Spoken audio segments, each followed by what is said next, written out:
Hello, everybody. Welcome to a new episode of the MinnMax Show podcast, place about games, friends, getting better. My name is Ben Hansen, joined by Jacob Geller. Hello. Kyle Hilliard. Hello. Leo Vader. Hello. And joined by special guest, returning champion in some ways. You know her from the deepest dive on The Thing. You know her from the deepest dive on Dead Space. You know her from the deepest dive on that one episode of Ana Diaz's Refresh that she was on. It's Kate Sanchez, everybody. Welcome. You know her from the Disneyland travelogue video we posted recently where she was in the background waving every once in a while. Yes, Kate, that was a good time. It was. Look, any day at an amusement park is really good. But as I was editing that video, I was thinking like, is this like top 10 days for me? Like it was a long day, but that was like perfect amusement park tour. It was like 16 hours? It was so long. And then we tapped out at a certain point and Mike Minotti is like, all right, I'm just going to try and hang around for as long as I can until they kick me out. Like he was going to stay in there and just like idle by trash cans until like 2 a.m. or until he was slowly kicked out of Disneyland. Which one were you guys at? Were you at the Disneyland or the Disneyland in LA? Yeah, because they close at midnight, I think, right? Yeah. Yeah. What's your deal, Kyle? You were at Disney World and now you're going to Disneyland? I went to Disney World last year, and then last week I did Disneyland. I did both parks, and then we did Universal, so I could do Super Nintendo World. Whoa! Well. Yeah. All right, so we went all out. Okay, yeah. And what was the most impactful thing about this most recent trip? I'm not a big like hardcore ride guy. Like I don't really do like roller coasters and stuff, but these trips I've picked like one crazy one to do. Yeah. And this time my wife stayed back. She didn't want to do it, but my daughter and I went on the Guardians of the Galaxy Tower of Terror. Yeah. And it was like, it was very nerve-wracking waiting, and my daughter was very brave. And the second it started, she turned to me and she was like, this was a bad idea. This was a terrible idea. This was awful. We shouldn't have done it. But then the ride's like 45, like it's like a minute, like 2 minutes tops. Yeah. But by the end, she was like, that was great. I'm so glad I did that. But it was just like this moment of parental panic where I was like, I doomed my daughter to just being terrified of elevators forever. What have I done? But that was maybe the most singular memorable thing. But there was a lot of really cool stuff. Have any of you personally or been with someone who's not wanted to go on a ride, went on it, and then after the ride was like, I regret it? It seems like if you make it through, you're happy, almost always. Well, but there's a new Ninja Turtles ride at the Mall of America that I went on with my daughter again. She convinced me to go on, and I was like, that was awful. I'm too old to be doing these crazy spinning rides. That was a bad idea. So I'll raise my hand for that. Spinning makes sense. There's also one at Valley Fair that's like just a regular swing ride where the swings. I love that one. Yeah. But it goes like twice as high as you expect, and it lasts 5 times as long as you expect. Yep. So that one I kind of regretted because it was like just kind of nervous in a not quite adrenaline way, but just in a I'm barely strapped into this thing way. Yeah. I was definitely that person at Disneyland actually with Ben and everybody when we did whatever the hell that submarine ride was. Finding Nemo Drags You to Hell, I think is the name of that it was ride. terrible. Do that one. It was terrifying. It was not great, and I had no space too because the guy who had came in before us was a very robust gentleman, and he had a child next to him, so he had extra space on that side. But then he still kept leaning onto me, and I was like, I'm gonna die. And I think I was sitting next to Mike, and Mike was like, it's okay, you're not gonna die. And I was like, I don't know about that. You really like claustrophobia? Is that was right? It's not an intense ride, right? Yeah. It was. It's a bizarre feeling because like you're in just a tiny cramped submarine and it's like 4 feet below the water. So you're safe, but it still is tricking you into thinking you're going to the depths of the ocean. And like, Kate, I got to say, it's probably a sick and twisted, not healthy part of me, but you really helped me out because you were panicking to such a degree that I'm like, well, I'm panicking, but I'm not as bad as Kate. So as long as I have her in perspective of what the deep end of a panic in this situation looks like, I'm doing okay. I fully retract my statement. You can regret a ride. I guess that's true. Specifically Finding Nemo at Disneyland. Yep. Well, hey, on this episode of the podcast, we're talking about the highlights from Gamescom opening night live. Jeff Keighley got on stage. He saw his shadow and he said, yay, there will be games for the next year. I guarantee thee. So we're going to run through the highlights for that whole thing. A couple of us here, I won't point fingers, But a couple of us here got to see an extended demo of Indiana Jones and the Great Circle, the upcoming game from, of course, the Wolfenstein developers. So Jacob Geller is very keen on that. So we're going to unpack everything there. EDF 6, I'm excited to hear your thoughts on that, Jacob Geller. And then it's the Jacob Geller parade, fancy pantsy happy hour, because also we're going to be talking about a little bit of Black Myth Wukong, which Jacob Geller got to dabble in. Is there anything else you want to talk about, Jacob Geller? It's really your show, man. I don't know. I played EDF with Leo, so he can talk about it too. I just care more about what you think about it, though. Right. Well, I'll take this one from here on. Okay, great. That'd be nice. Before we dive into all of this stuff, we have been teasing for a while now that, you know what, with these deepest dives, Kate, I know you're on a couple of them. You're familiar to this format. We've been doing a lot of new games. We've been doing Rebirth, Elden Ring, Shadow of the Erd Tree. It's just been almost a couple years now of new games. And there's a crowd out there, which we hear, that says, play retro game stuff. It's cheaper for us and it's cooler. And they are right. And so what we're doing with the Deepest Dive, which is the best, most thorough discussion about games on the internet, is we're going to make a multi-part game club discussion about one of these 4 games. But we're not just going back in time for the Deepest Dive. It's a special thing because of the unfortunate end of Game Informer. There are some folks who could use a little support. So we grabbed the 4 folks that happened to be on the MinnMax show a couple weeks ago that were lost their job with Game Informer, and they are each going to be spearheading a Deepest Dive option, and we're letting Patreon supporters vote. So who do you want to be supported the most? Vote here. But here's the thing. But also, some people are going to be on the other Deepest Dives other people are doing. So you're not voting between 4 of them because the cast is also getting supported. So I'm not trying to make it just a Running Man situation, Jacob, but I think in some ways it has to be. So here's how it works. Marcus Stewart chose as his option for the Deepest Dive is God of War 1 on the PS2. So we got a full crew that's ready to go to jump into that whole thing. Option number 2 for y'all to vote on, Alex Van Aken chose Mirror's Edge as his option. Does that count as retro, Kate? What's your definition? These are retro, right? Yeah, for sure. Okay. Yeah. All right. Unfortunately, that generation of console is old. Yep. I mean, 2 generations ago. At this That's true. Charles Hart, out of any game known to man, he chose Kid Icarus Uprising. And when I saw that as a pick, I was like, perfect. That is the perfect game to dissect with the Deepest Dive. Even if you haven't played it before, it's an interesting one to talk about. If you're a fan of Smash Brothers and Sakurai, it's a fascinating one design-wise to unpack. And then Kyle Hilliard, out of any game, he chose, take it away, Kyle. Mega Man X. Yeah, baby. X. Mega Man Sometimes X. people assume I'm a Mega Man fan. I'm not. I'm just Mega Man X. I don't care about Mega Man. Mega Man X, different character, and that's the one that I love. Or you can call it Mega Man Twitter if you really want to. But these Mega are Man X, formerly Twitter.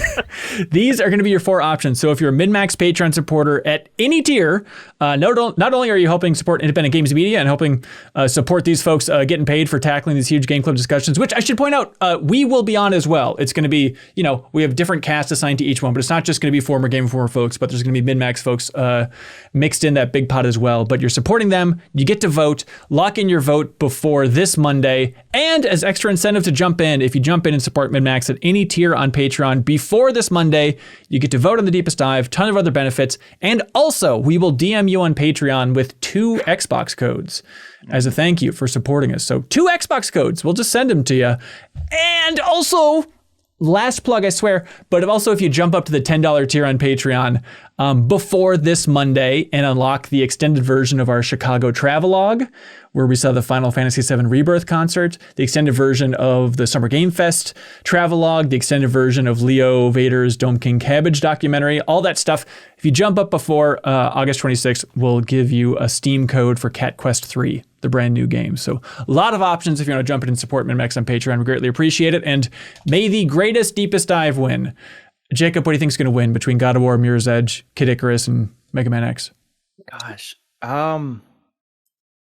Mirror's Edge? Really? Oh, okay. You think? Did I just play my hand with that? Really? Yeah, I think Mirror's Edge is last. That's the one I'm like the least interested in. I do like Mirror's Edge though. I think that probably hits the nostalgia centers of the MinnMax demographic the most. I think that we, and I'll include myself in it, are maybe a little young for Mega Man X. I didn't play it on release. And Kid Icarus seems awesome, but also it's like, I ain't getting a DS to play along with that thing. 3DS and the whole stand you got to have to play it as well. I think God of War is going to be tough to beat. I think that's going to be a real contender here, but I won't even say which one I'm rooting for because I don't want to put my hand on the scales. But there we go. Lock in your vote, everybody. You have until Monday. All right, Gamescom opening night live.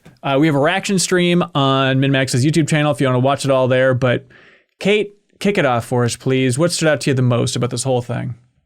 Secret level. I am so in addition to being like in the game space, I'm also in the film and TV space, and Secret Level just scratched all of the itches I had for the certain franchises that are involved. It is also really interesting because we've known for a while that Story Kitchen had the rights for adapting certain games. Sifu is one of them. And I was wondering what they were actually going to be doing with it, or if there was anything being done, because they've held those rights for quite some time. There hasn't been an official release from Story Kitchen yet, but Sifu is in Secret Level, so I'm thinking that that's where it's coming from, which is making me really excited. And who is Story Kitchen? So Story Kitchen is essentially a production house film side. They did the Sonic movies, and then they've also been buying a lot of licenses. Adaptation licenses for different games. They're also working on, I believe they're working on Lara Croft Tomb Raider as well, if I remember correctly. So they're kind of like that. The Netflix animation. Yeah. Okay, cool. Huh. Okay, so we should back up a little bit. They're kind of like here. the intermediary.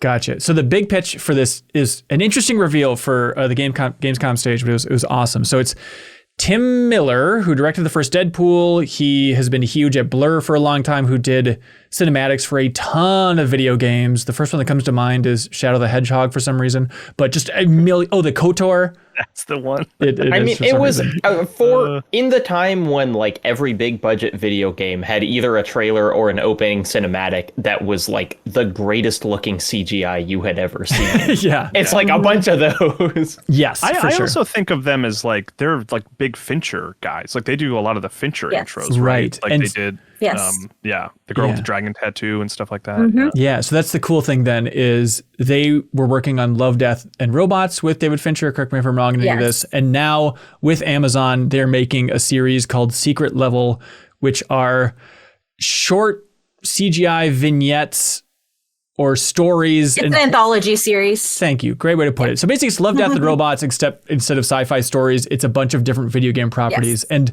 this is probably, honestly, like the biggest surprise out of anything shown during Gamescom. It's like, oh, how bizarre. A video game anthology series. It's a really cool idea. So they're doing 15, and they are Armored Core, Concord, Crossfire, Dungeons & Dragons, Exodus, Honor of Kings, Mega Man, everybody. I'm so excited for that. Not interested if there's no X at the end. No, I'm just kidding. I'm I get really it. excited for that. I want to see that really bad.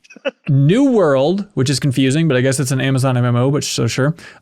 Pac-Man. This one's odd. They say PlayStation, highlighting various PlayStation Studios' beloved entities. So we saw Kratos in there. That's like that's all I know is like there was a frame of Kratos in that trailer. Kratos. But it's weird because they're also making the God of War show. Brawl, like movie called, right? Subspace Emissary? The Subspace Emissary for PlayStation All-Star Brawl or something? I think that'd be the smartest thing they could do. Yeah. So Sifu that Kate mentioned, Spelunky. I am so curious about that. The Outer Worlds, Unreal Tournament, and Warhammer 40K. Oh boy. Okay. So what's got you over the moon about this thing? All of it. Like the thing is like, I am a big animation person, and if anybody follows my work as a critic, like that's one of the things that I really champion, because animation a lot of times, especially in the West, is not seen at the same caliber as on-camera films. They don't get the same awards treatment. They don't get the same eyes. And one of the things that I think is great about this is you're going to get two audiences. You're going to get the built-in animation audience and the built-in television audience from Prime's platform. Yeah. But then you're also going to get game fans. And I think what that does, at least for me, from my side, is it makes it easier to pitch it during award season to my critics organizations. And it's not saying that it is going to be something that is going to be phenomenal. It could come out and be a total stinker. But I get excited because this is another chance for animation to triumph, and there needs to be more wins, specifically in this vein of because Love, Death, and Robots was a solidly adult animated anthology. That's what it was. I'm assuming this is going to be close to that as well, given the people involved. Yeah. And I think that is a tier of animation that is so badly built out in the United States that having this come out with some of the most exciting franchises I would say that some people may have it opens a whole new world. And also, it proves that we don't need a Borderlands movie for everything. Maybe you could just make a 15-minute episode of an anthology and get that same thing. I always wanted to like Love, Death, and Robots more than I did. Mm-hmm. I think that often the animation itself was really strong, and some of the episodes had like really great visual design, and then like the stories itself were kind of weak, you know, like there are some standouts, but like a lot of them were just not as strong sci-fi stories as I wanted them to be. And so if this is like people from the games and from the games like writing teams working with then the visual stylists behind Love, Death, and Robots, I think that is really exciting. I mean, like the idea of an Armored Core animated short, you know, at this level has jumped to like one of my most anticipated things. And like, I have no idea what the Pac-Man one is going to look like, but I want to see it. You know, I want to see whatever the idea is. I mean, there was a somewhat recent Pac-Man show in the last like 10 years or something. Oh, really? Like a CGI. There have been quite a few, actually, I believe. Yeah. And he goes to school in like a sci-fi city, and like ghosts are always chasing after him. I watched a couple episodes. Basic middle school problems. The Mega Man thing, because they were teasing, or it was announced that they were making a Mega Man movie. And so I'm wondering, I don't know, it seems like Capcom is just putting Mega Man everywhere. He's going to be in Funko Fusion, which, Leo, maybe we were talking about Funko Fusion this morning, and I guess I forgot to bring that up, that Mega Man's going to be in it. That seems like something interesting about that game. Like, he is everywhere except in a new game, but I am so excited. Like, just that shot, I think, looks so cool. I just, like, give me a badass little Mega Man story. That sounds wonderful. If it's as good as his reveal trailer for Smash Wii U, I will be happy with that Mega Man story, because it's still the greatest Mega Man cutscene I've ever seen in my life. I'm curious how they'll handle, like, game mechanics, if they'll play with those a little bit more in a short film versus if you're making a full movie about it, because Spelunky and Sifu both kind of have that each try feels canon. Like, the idea is you die in the Spelunky cave and you wake up at the top again. And I wonder if they'll do a kind of Groundhog Day with either of those and have a little fun with the video game conceits of them versus trying to fit it into, like with the Borderlands, you have a set structure you want to like imitate. Well, I think that's one of the crazy things too, and why I think the Borderlands failing is the funniest thing, is that when you look at like actual filmographies, like this stuff has been happening in cinema. People are just so scared to use that same formula for a video game adaptation. They think it has to be so separate. And I actually think that Groundhog Day feeling, like, what was that? Is Edge of Tomorrow that did that, and that was based on a manga. Yes. Like, we have plenty of examples of live, die, repeat in cinematic history, especially in sci-fi and in television. So I think like it is there, and the tools are there for it to be really good. I think that there just has to be a mutual trust from both sides to execute, and I think that that's what we miss when an adaptation goes wrong, is when there isn't the mutual. Actually, I would say mutual trust between three things: the audience, the actual creator of the original thing, and then the people who are making the new thing. And in order for an adaptation to succeed, you kind of have to have everything trusting each other and listening in that regard. And I think 15 to 25 minute animation space is an easy way to pull it off. I think that's probably easier than a movie, in my opinion. For sure. But it is funny to think of the interconnecting threads here for everything we're kind of dancing around, where Tim Miller, who is leading up this project, executive producer, he was the director for the reshoots for the Borderlands movie, which is the most recent example of just a big swing and a miss here. But Gamescom opening that live, they said, hey, stay tuned, everybody, because coming in 2025, Borderlands 4 got the big reveal. Borderlands is here. What did you think of that trailer then? It was fine. It was fine. I think I was more excited about a Borderlands 4 than I was for the trailer. I think that like that was one of those things where like you could have shown me nothing and just put Borderlands 4 like key art or like just title card. Right. And I would have been so extremely happy because I love Borderlands. That's funny though. I feel like I'm the opposite on that front, where Borderlands is not really my jam, but I do think people have gotten very cynical about Borderlands. They're very sick of the humor and the jokes. Some people, and I will say, if like this trailer tone wise, I think was awesome.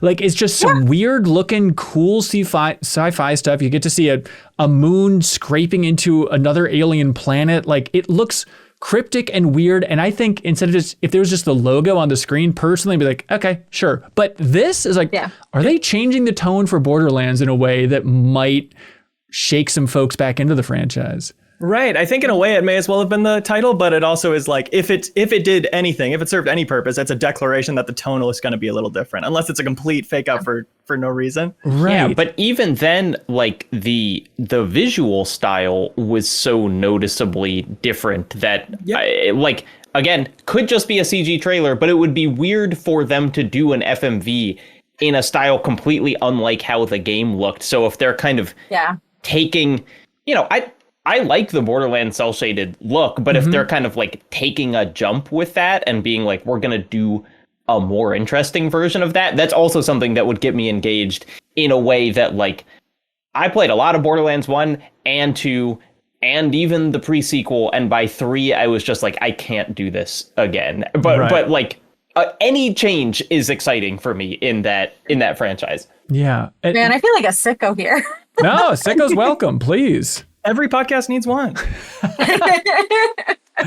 Is there anything you want from Borderlands 4? I want it to have meaning, I guess. Like this is the thing. Like I'm a little hesitant if they changed up the style too much, because the artistic style was the first reason I started playing it. I do hope that they grew up a little bit, because I think Borderlands 1 hit me perfectly. Comedy worked. We're good with it. Borderlands 2, I was like, oh, you're doing a little bit too much, but I'm still here.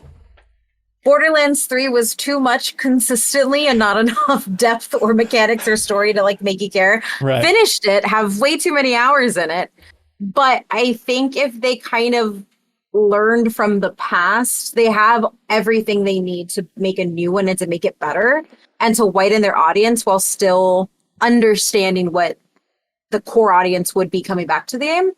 I also don't know, with all of the shakeups that have happened at Gearbox, all the layoffs that have happened from 2K, and all like the different compositions of these teams that change, because like as much as a franchise is a franchise, a game is very specific to the developers on that team. Yeah. And if that changes, you change that game fundamentally. So I have no insight into who was laid off, how they were laid off, or how any of like the structurings happened in that space.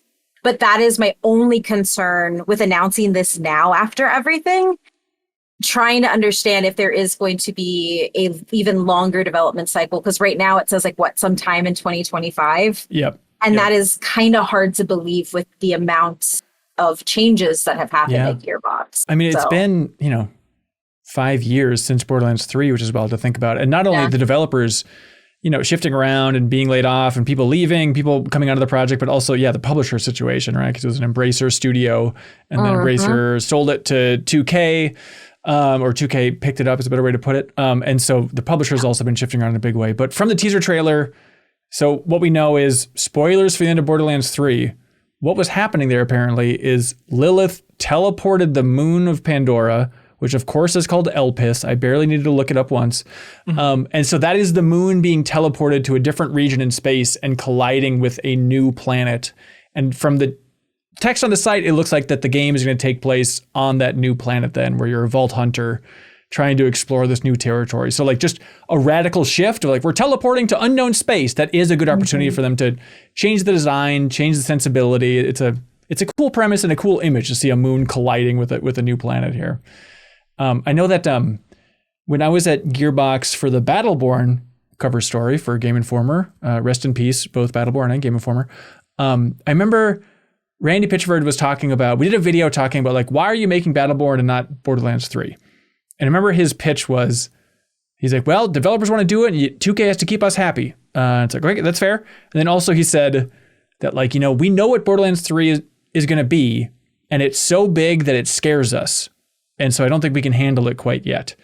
And then I feel like Borderlands 3 came out, and I don't think it was a bigger game, but I don't think it was like, when he said that, I was imagining they're going to take it to a live service territory. This is going to be Destiny. And it seems like Borderlands 3 was not really that. And so I'm still curious what approach they'll take with Borderlands 4, if they want to make it the whole platform moving forward. Then again, Borderlands 3 sold gangbusters, so you don't have to have this be the infinite game. This can just be another super solid RPG experience, one and done. But who knows? Yeah, let's not encourage that. Let's like have them be like standalone. Yeah, and stay on one planet, be a story, have an ending. That was something they were like excited about. I remember that being the pitch for Borderlands 3, is that they weren't doing that it was going to be a finite thing. I think that was Borderlands 3. Maybe it was Tiny Tina's Wonderlands or something. But maybe they've changed on that, but that seems to be something they are have a passion for. Yeah, that's smart. And also, thanks to the Borderlands Reddit for pointing out that apparently that alien hand, Kate, correct me if I'm wrong with this Borderlands lore, the alien hand picking up the Psycho Mask, that's like an Iridian hand. And that's like the alien race. And apparently in the pre-sequel, which Gearbox only co-developed, it's a bit murky. But in the pre-sequel, they were teasing that there's something called the Great War that is coming with the Iridian alien race, yada, yada, yada. So a lot of people are theorizing that is what's going to be happening in Borderlands 4, is this Great War between the alien races, yada, yada, yada. Lilith, of course, a daughter of Iridia, as we all learned in the movie. That's right. Did you see the movie, Leo? I did. What'd you think? I mean, it sucked. What do you want me to say? I want you to say if it was fun, suck. No, the worst part about it is that it wasn't fun, sucked. I mean, I guess a little bit. I was laughing with it a couple times, at it a lot more. I went for a friend's birthday who was like, the only thing I want is for you all to be subjected to this movie with me. And it was a good gift to give. Yeah. I was about to say, did you choose that over Alien? But if you went for someone's birthday, then. Right. Given. Hey, Kate, you're a big horror fanatic, right? I am. And you're a Rotten Tomatoes reviewer over there at your site, yes. But why though, correct? Yeah, our entire site is actually. Hell yeah. Alien Romulus. I haven't seen it yet. I think a lot of the people on this call have. I feel like from the outside, I was like, well, this is everything. This is what Alien fans have wanted. And I've heard a couple people who have seen it, and they're like, 7 out of 10. It's okay. And I can't square that read from the outside here. I think I have a written review up. My score is on Rotten Tomatoes. I believe I gave it an 8. I've waned on it a little bit outside of the glow of the theater. Because so for film, you have your screening. And then if you don't live in LA or New York, you usually have to write it up that night because it breaks the next morning. So you just have to do real quick.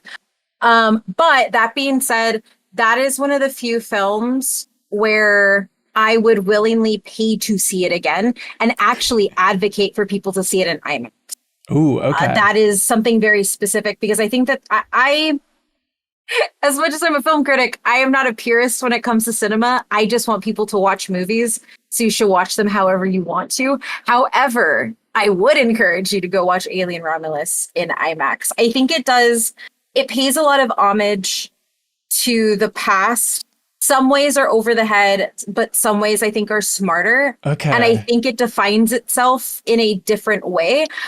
I think the issue that a lot of people had is there's a lot of Dead Space influence and there's a lot of Alien Isolation influence when you watch it. Interesting. That made me appreciate it more.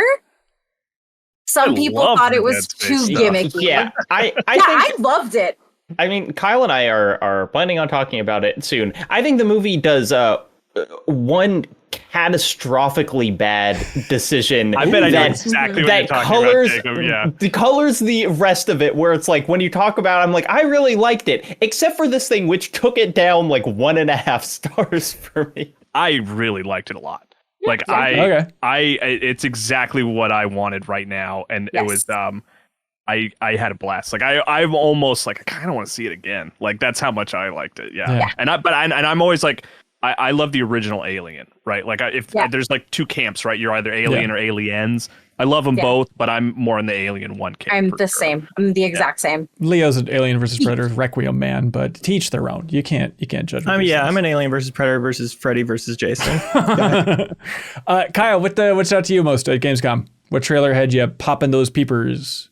Well, I watched it, as I'm sure Keely intended wanted me to watch it, which was watching the MinnMax reaction stream at 1.5 speed while playing Golden Sun: The Lost Age on my Switch. Gamers, baby. But actually, the one I will probably talk about the Tarsier game, but like the one that kind of made me like put down Golden Sun and pay attention was seeing Batman VR gameplay. Man, actually. I am with you. Yeah. I also put down Golden Sun when that popped up. But because I was just like, what is this going to be? I really want to get back into the Arkham universe after Suicide Squad left such a bad taste in my mouth. And I'm not like, I still don't, just in general, I've kind of realized I don't really like punching or like swinging swords in VR. I don't like that action very much. I like it in Beat Saber because you actually slice through things. But like when you're supposed to punch something and there's no feedback, it kind of like, I don't love that. But the thing that entices me about Batman is it looks like the Arkham tone, which I'm excited about. Yeah. But also it seems a little more puzzly, right? It seems a little bit more like you have to do things in a specific order, which is more fun than just kind of going like this in VR. I don't want to just do this in VR. I don't want to throw punches as Batman. So I am absolutely intrigued by that game. I'm very curious to play it. There's also the time where Batman's holding a guy up and then punches him and he falls back and he's like affixed to the gargoyle or whatever, falls down away from you, kind of ragdolls away. That kind of stuff seems like a cool twist on the regular VR punching, where like something that is tactile and happens in 3D happens in front of you. That feels like a cool impact that you had. Yeah. Like that's a cool design sensibility. And just in general, I mean, like when a Batman VR game was announced, I was thinking about that other Batman VR game, which is effectively kind of a tech demo. You know, like you walk around as Bruce Wayne and you go into the Batcave and you can like look at stuff, and that's basically what that is. But this surprised me in how much they're like, we are recreating a lot of the Arkham game mechanics. You're going to be grappling. You're going to be like, the combat system looked weirdly similar for something that is both in first person and VR. I was like, oh, I can see the like Arkham free flow combat, which I was just like not expecting. And like they showed off like multiple bosses, which it really seems like a bigger game than I thought it was going to be. I kind of thought it was going to be another like walk around as Batman for 20 minutes sort of thing. And there's even a little bit of leaping to a character you're punching, the way that Batman kind of ridiculously does, but you excuse because it feels so great. I wonder how that'll feel in VR. I feel like that could be potentially sickening. Yeah. I mean, VR has proved like rhythm games are probably my favorite VR experience, like in general, even beyond Beat Saber. I like other rhythm games, like Pistol Whip is even kind of a rhythm game. And if they lean on that, which Arkham always has, like supposedly early versions of the combat was basically a rhythm game. And it feels like a rhythm game when you're doing it right. So like I'm hoping that sort of overlap works in VR. Yeah, and to totally de-incentivize the like, you know, the speed bag thing that tends to be the meta in games where you can punch on the meta. I think that's like been like my major issue with it. I am intrigued with the trailer. I just get like violently ill if I am in VR. I have not found a single game where I have not wanted to hurl, which sucks because like I was at like, I think the first time I did it, I was at South by, and Oculus had like a demo space and I was doing Beat Saber. I was like, this is so fun. And then I was like, oh no.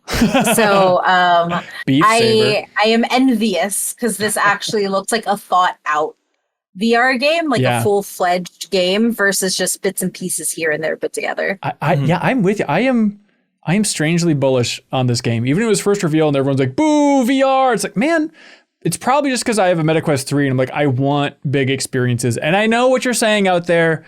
Ben, you faker, you haven't even played Asgard's Wrath 2. I know, I'll get to it at some point. But like this game coming out in October, I am looking forward to this. You know, I like the studio so much, Camouflage, going back to Republic and Ryan Payton's roots back on Metal Gear Solid 4 and all that stuff. But I'm pumped for this. And like, Kyle, did you see the news that they're scrapping GTA San Andreas in VR?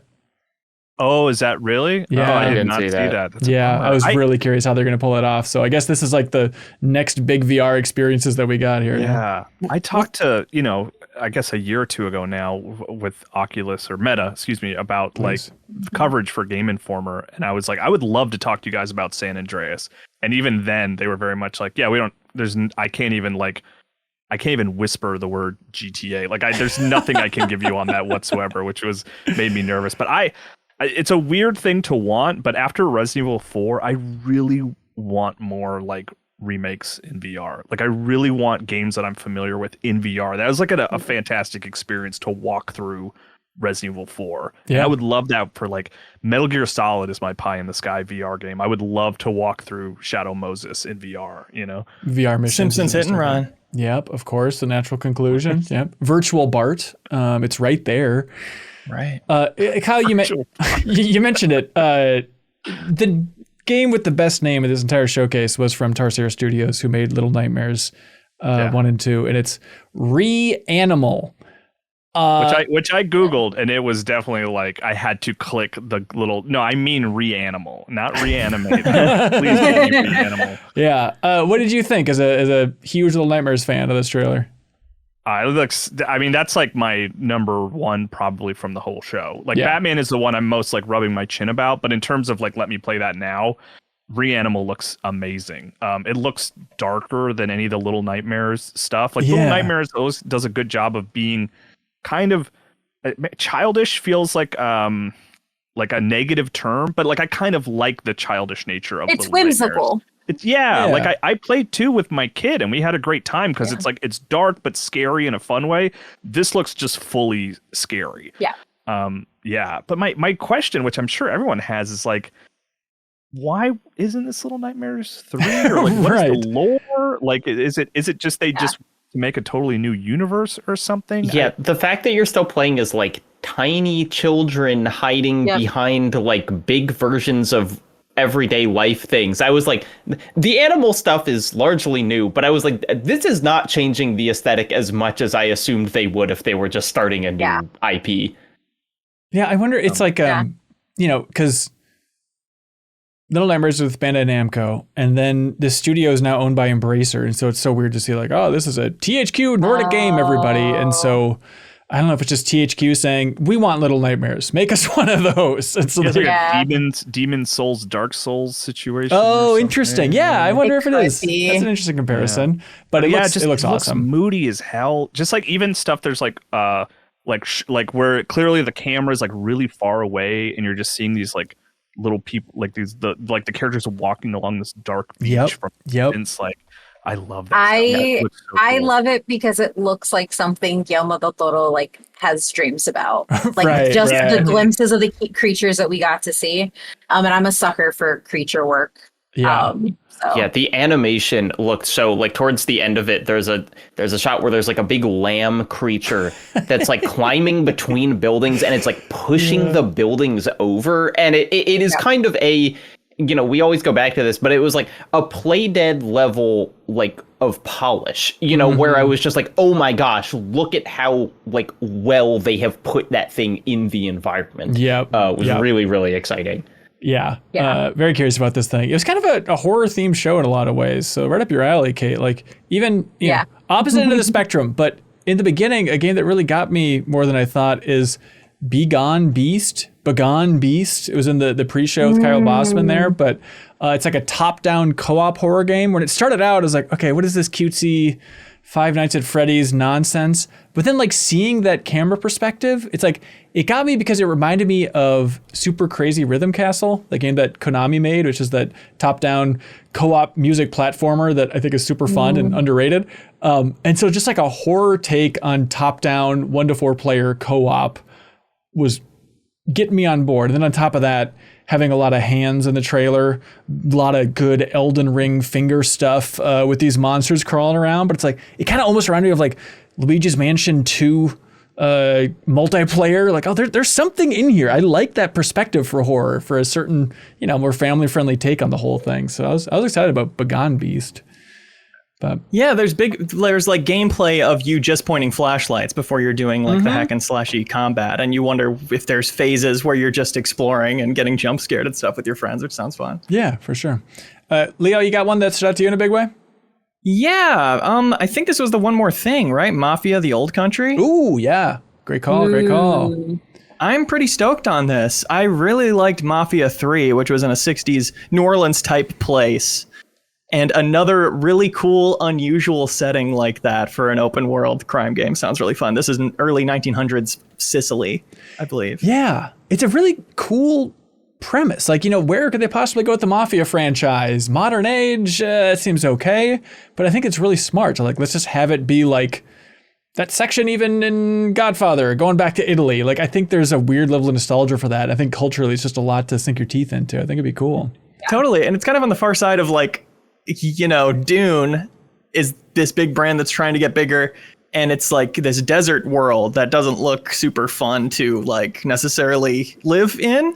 Yeah. For the cool things about that franchise, but this is even if you're not into this era, I think you'll see the scenery and be like, that seems like a beautiful game to immerse myself in. Yeah. Oh, just some vineyards over there. I just love the title. Like the title itself, The Old Country. Yeah. Like that is a smart way to set that as a period piece because it does look forward. And I think very specifically what I'd be interested to see is the way that we dramatize Italian American life, especially in New York and with Mafia and the mob.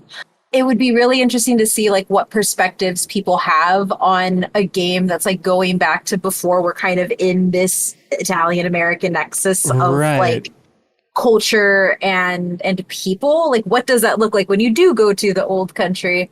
I think the people reaction I think is what I'm most excited for it. Because I do when you look at the history of film and even obviously which the Mafia series takes from, there's just so much to be had that hasn't been seen in that specific way. Yeah. So I'm excited because it's a blind spot across different media, which I think is always exciting for a game to take on. Yeah, for sure. Agreed. And feels a little riskier than any of those. Yes, exactly. Yep. Goodfellas. It's not a safe bet. Yeah. So it's Hangar 13 who did make Mafia 3, and they were kind of heading up the remasters. They most recently made the Top Spin game, which is bizarre, but apparently they're also working on Mafia, the old country, the entire time. But yeah, that seems cool for sure. Let's see, Jacob, one we haven't hit. Yeah, let me throw you a curveball.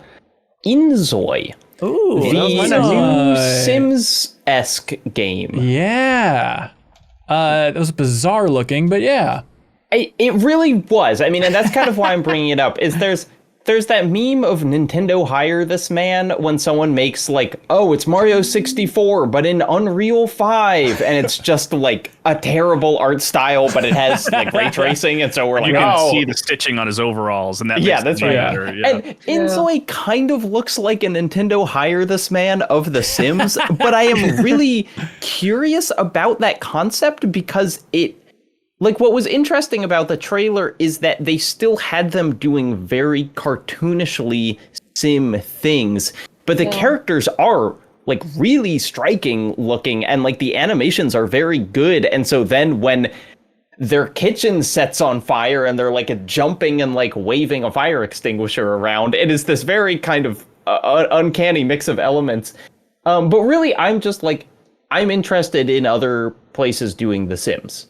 That is my main interest here, is that there are a lot of different kinds of simulators that have become more popular. We have a million farming games. We have, lots of other stuff. But it's if you want The Sims, you still your option is The Sims. And so I just want to see how well a competitor does in that genre. Well, especially because Paralives was just shut down, right? That they're not going to release that. But then Jake Solomon, the XCOM lead, he's making that game that's inspired by The Sims, which is something on the horizon. But I think too, one of the things that's interesting for me visually when you do have these more detailed character figures is if you look at Second Life, if you all know that game, which is not a game, it is literally just a Second Life. That actually had a large hold on a lot of people. It's still around. They're still updating all of their models. They're still rolling out graphical updates, changes to the worlds and how you can build and do things.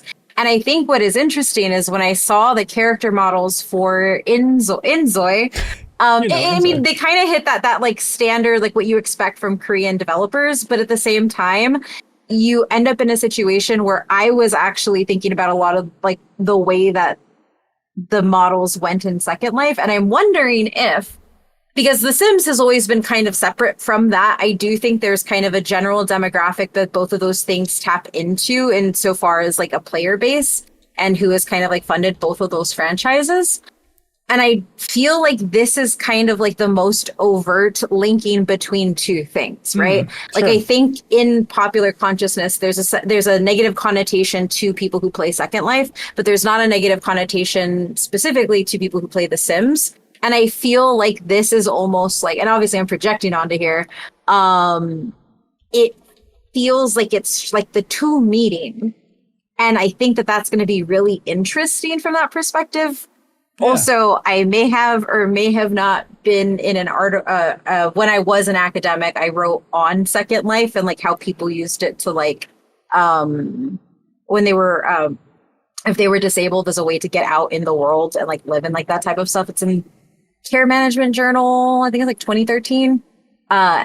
I did that, but like it was a really interesting construct though, because like when I would try to talk about Second Life with like other people, like in general, like having like read through chat logs and like done interviews with these people, there was just like a dismissiveness towards it. And so I think that there is a space to have a life sim that is more like a genuine life sim that is maybe a little bit gamified in being kind of cartoony, but at the same time is giving people that what they need out of that. Yeah. That was kind of a tangent, but I actually think it's like it's like an interesting, like, it's not even a hyperfixation, but it's a piece of like how we interact with technology that I've always wanted to see evolve more, but it has never had the chance to.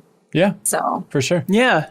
We've only seen like distinct sequences of gameplay where you're different characters in like every shot. So I don't know how much it is like The Sims versus like a Second Life where you're just being this one person. But that is another thing it is kind of abridging as like almost a GTA RP or something. Yeah, like totally. Being a person versus letting people do their thing. Yeah. Inzoi, is the name of that thing. But by the way, Backstage Pass. They did a couple, like, you know, this wasn't the reveal for Inzoi. Right. Like, it's been kicking around for a while. And they did reveal, like, because I wrote a preview or two for Game Informer where the premise of the game is, like, you're it's like a god game. Like, there's this, like, cat who, like, runs the world, who, like, pulls you up into heaven, and, like, then you're, like, sort of managing people. And I think you can even... That's what I thought. Okay. Oh... And then, like, I think I didn't get that from the Gamescom stuff. Yeah, you design the neighborhoods and stuff too, I guess. So it's really lets you get granular and zoom in and zoom out. But yeah, it's a hard game to look away from because it looks incredible. Yeah. By the way, Backstage Pass told me I was way off. It's a cat guy game, but apparently, Life by You from Paradox was a game that was canceled. Paralives is still coming out for The Sims. The Sims wannabes out there. Hey, speaking of Sims and wannabes and all this stuff, Jeff Keighley got on stage and he said, all right, this next presenter made a lot of the games that I played as a kid. And during our reaction stream, Leo said, Jigsaw? Which is still my favorite joke in the reaction stream. Turns out he's talking about Peter Molyneux, everybody. Yeah. I feel like collectively... people are just happy to see Peter Molyneux back on stage. That old showman. Come it's light just like, us again, Peter. we got an old grifter, and he's back, and he's cute because he's 60 years old. Yes, he's done like 12 projects, and like 2 of them were grifts. So that's a pretty good track. I would argue that he hasn't done a non-grift since like the year 2005. Well, yeah. So this is obviously going back to Fable, going back to Black and White. The movies, which is pretty sweet. But he is making a new game called Masters of Albion, which is the same name as the world from Fable. And he's being very delicate about, like, it is the same world as Fable. It's not a Fable game, and we're not working with Microsoft, but it's Albion. We can just call it that. Can we talk about this? Because this is actually really interesting. He said they asked him, why is it called that if you don't have a connection to like Fable? And he's like, well, that's because Albion is the old name for England. Right. So you can't own that. But then they were like, is that how it works? And he was like, I don't know. I've talked with a bunch of lawyers, and it's like, it's Peter Molyneux. So I feel like this might also just not come out, or will come out with like a completely different name. Yeah. Well, thankfully, to be fair, I have heard Albion like that used as like a setting beyond Fable. But like if you're Peter Molyneux, it's kind of hard to separate those things. And he obviously knows what he's doing. Like he's clearly look the same. Yeah, they're tapping into that Fable fan base. So thankfully we have I don't mind, to be clear. Like it's like, might as well lean on like if you can sort of get Fable people who kind of know who you are, but like, you know what I mean? Like it's sort of, I don't know, it's like an SEO gamble or something. Yeah, totally. But we got, a video game IP lawyer on staff here at MinnMax with Haley McLean. So she's not on this episode, but I had her send in a little request because she's getting a lot of people asking her about it. So Haley McLean says, not legal advice to Peter Molyneux. So if you want the real deal, hit me up. But so depending on the specific facts here, the question isn't really whether he's allowed to use the word Albion, but whether his take on Albion is substantively similar to the world of Albion from Fable. The fact that he chose the same words to describe his world is just going to make the comparison seem more obvious from a colloquial perspective and could be something the IP holders of Fable could try and leverage as an argument when making the world he had their IP in mind. Correct. But she's saying there's Albion Online, there's other games like that. So it wouldn't be whether his world is the same from a copyright analysis, but his name is so close to that name that an average consumer would be confused about its origin. So that might be complicated. And then she says, isn't IP law complicated and fun? She has a million thoughts on that, believe it or not. But it is, very cheeky way to get attention into, have every Fable fan be like, wait, what is this now? And so it's a God game, like Black and White, right? You can pick up the characters, bring them all around. The coolest thing, I think, from Masters of Albion is like, look, you can zoom in, you can control the characters in third person and run around and fight and stuff as you're defending your town at night. But the coolest thing is just the cursor, because the cursor is just like this big meaty hand that's moving around. Like it just feels like it's like on the level that you're holding it at, and if you move it over something that is 3D, it like slithers up it. Right. Yeah. Having a weird tactile cursor just seems bizarre. And then his pitch is he's coming out and he's saying like, hey, I don't know what I was doing with all that mobile crap. Wasn't that funny the way that I was making those NFTs for a while? All right, moving on. I'm coming back to PC and console, the place I should be the whole time. But the cool thing is that he is bringing back some old developers from Bullfrog. So specifically one of the names that he called out is Mark Healy, who was the co-founder of Media Molecule and who worked on these games, Magic Carpet and all this stuff back in the day, Dungeon Keeper. And so he's bringing him out of retirement now that he left Media Molecule, and he's helping with this game in addition to a bunch of other old timers. And so I just feel like I saw so many headlines about this game. It just seems like the world is ready to be won over by Peter Molyneux, because now he says, mobile games are bad after all. Never mind. PC rules. And everyone says, lie to us, Peter, lie to us. It's great. We love it over here. Yeah. I genuinely think it is just like, it's just a fun ride for us all to go on. Yes. To be like, how is he gonna screw this one up?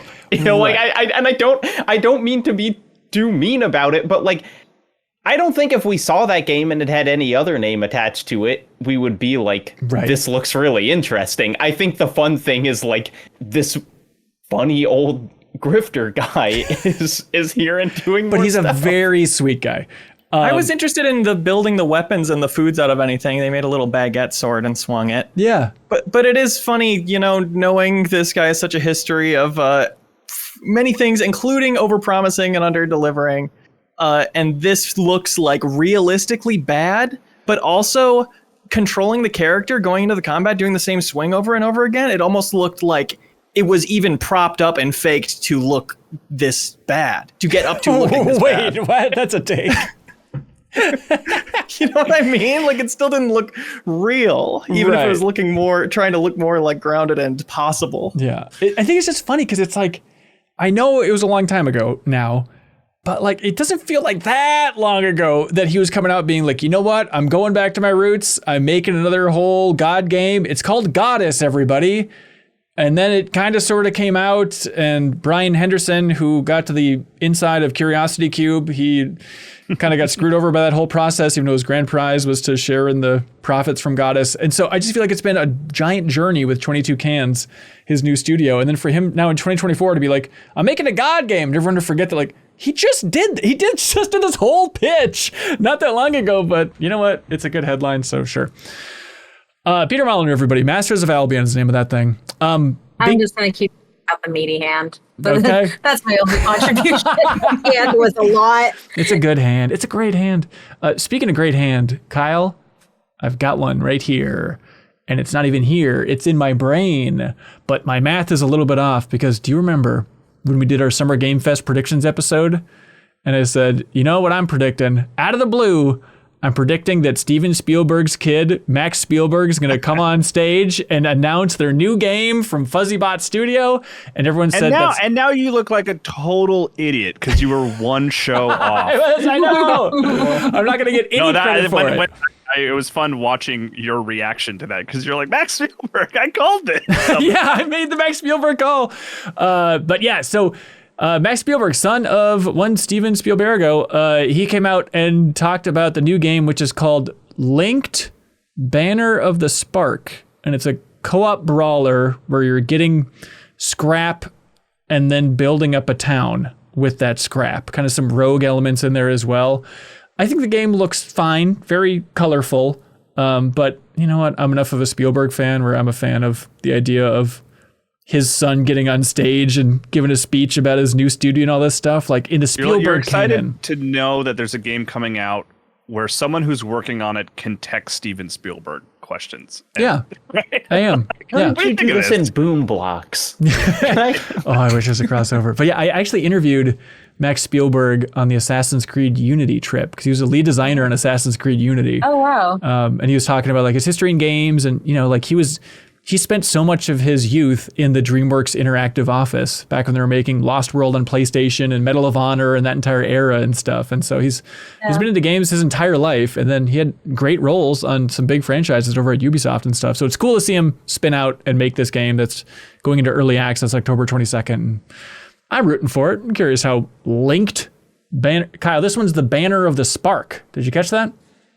Yeah, I'm definitely going to remember that when you put me on the spot for that. Okay. For sure. I'm going to quiz you on a regular basis. It's the new, I would make a reference to it, but I don't remember the name. Leo, what is the name? Shadows of the Time Gate, Eternal Sonata. What was the good isometric Dishonored game called again? You've had some wild sentences in this past couple minutes. The pirate one, right? Yeah, what's the pirate one called? Are you still talking to me? Yeah, Leo, what was the name of that game that you loved? Your number 2 game of the year.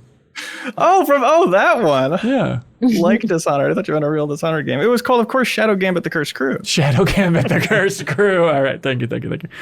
All right, other biggies we should hit here? We Harvest Shadows. Yeah, we do. Another weird horror game. Allegory. Allegory. Yeah, you meant to say allegory. Yeah, so I was excited already seeing this trailer because it's a solo developer game about someone who seems to go and completely isolate himself like on a farm in a farmhouse, but then there's also spooky stuff happening, and so it's a combination of like farming game and kind of horror game, and that sounds great. And then I was reading Robert Purchase's article on it on Eurogamer, and he says that David Whaley, who's the developer, introduced it by talking about the story of Christopher Knight, who is a guy that I am completely obsessed with because he's a hermit who it basically went to live in a forest in Maine and didn't talk to anyone for 26 years. Whoa. And like lived in a forest and like stole stuff from like local houses and whatever. Yeah. Like no one Life saw goals. him and he was just like out in the winter. It's a crazy story, but like I love that kind of thing. So the idea that the game is like drawing on that sort of vibe is really even more interesting to me than just farming horror allegory, which is already a pretty persuasive pitch. Yeah, first person weird thing. Yeah, I like how much they're leaning into the farming sim stuff too. You think it's like just a setting at first, but then you really see them placing down a chicken coop and spending resources to do it and stuff, Right. Yeah. which feels like a very specific pitch that not everybody's going to want to cross over those two genres, but I definitely do. I'm more interested in that than like It's really horror and interesting. crafting like The Forest or something. Like Yeah. horror and farming sounds Yeah. good. It feels almost like that Davy Reedon game coming out. That's, like T plus repressed trauma or whatever that game is going to be about. But like mixing a very emotional thing with like a seemingly ill-fitting genre is neat.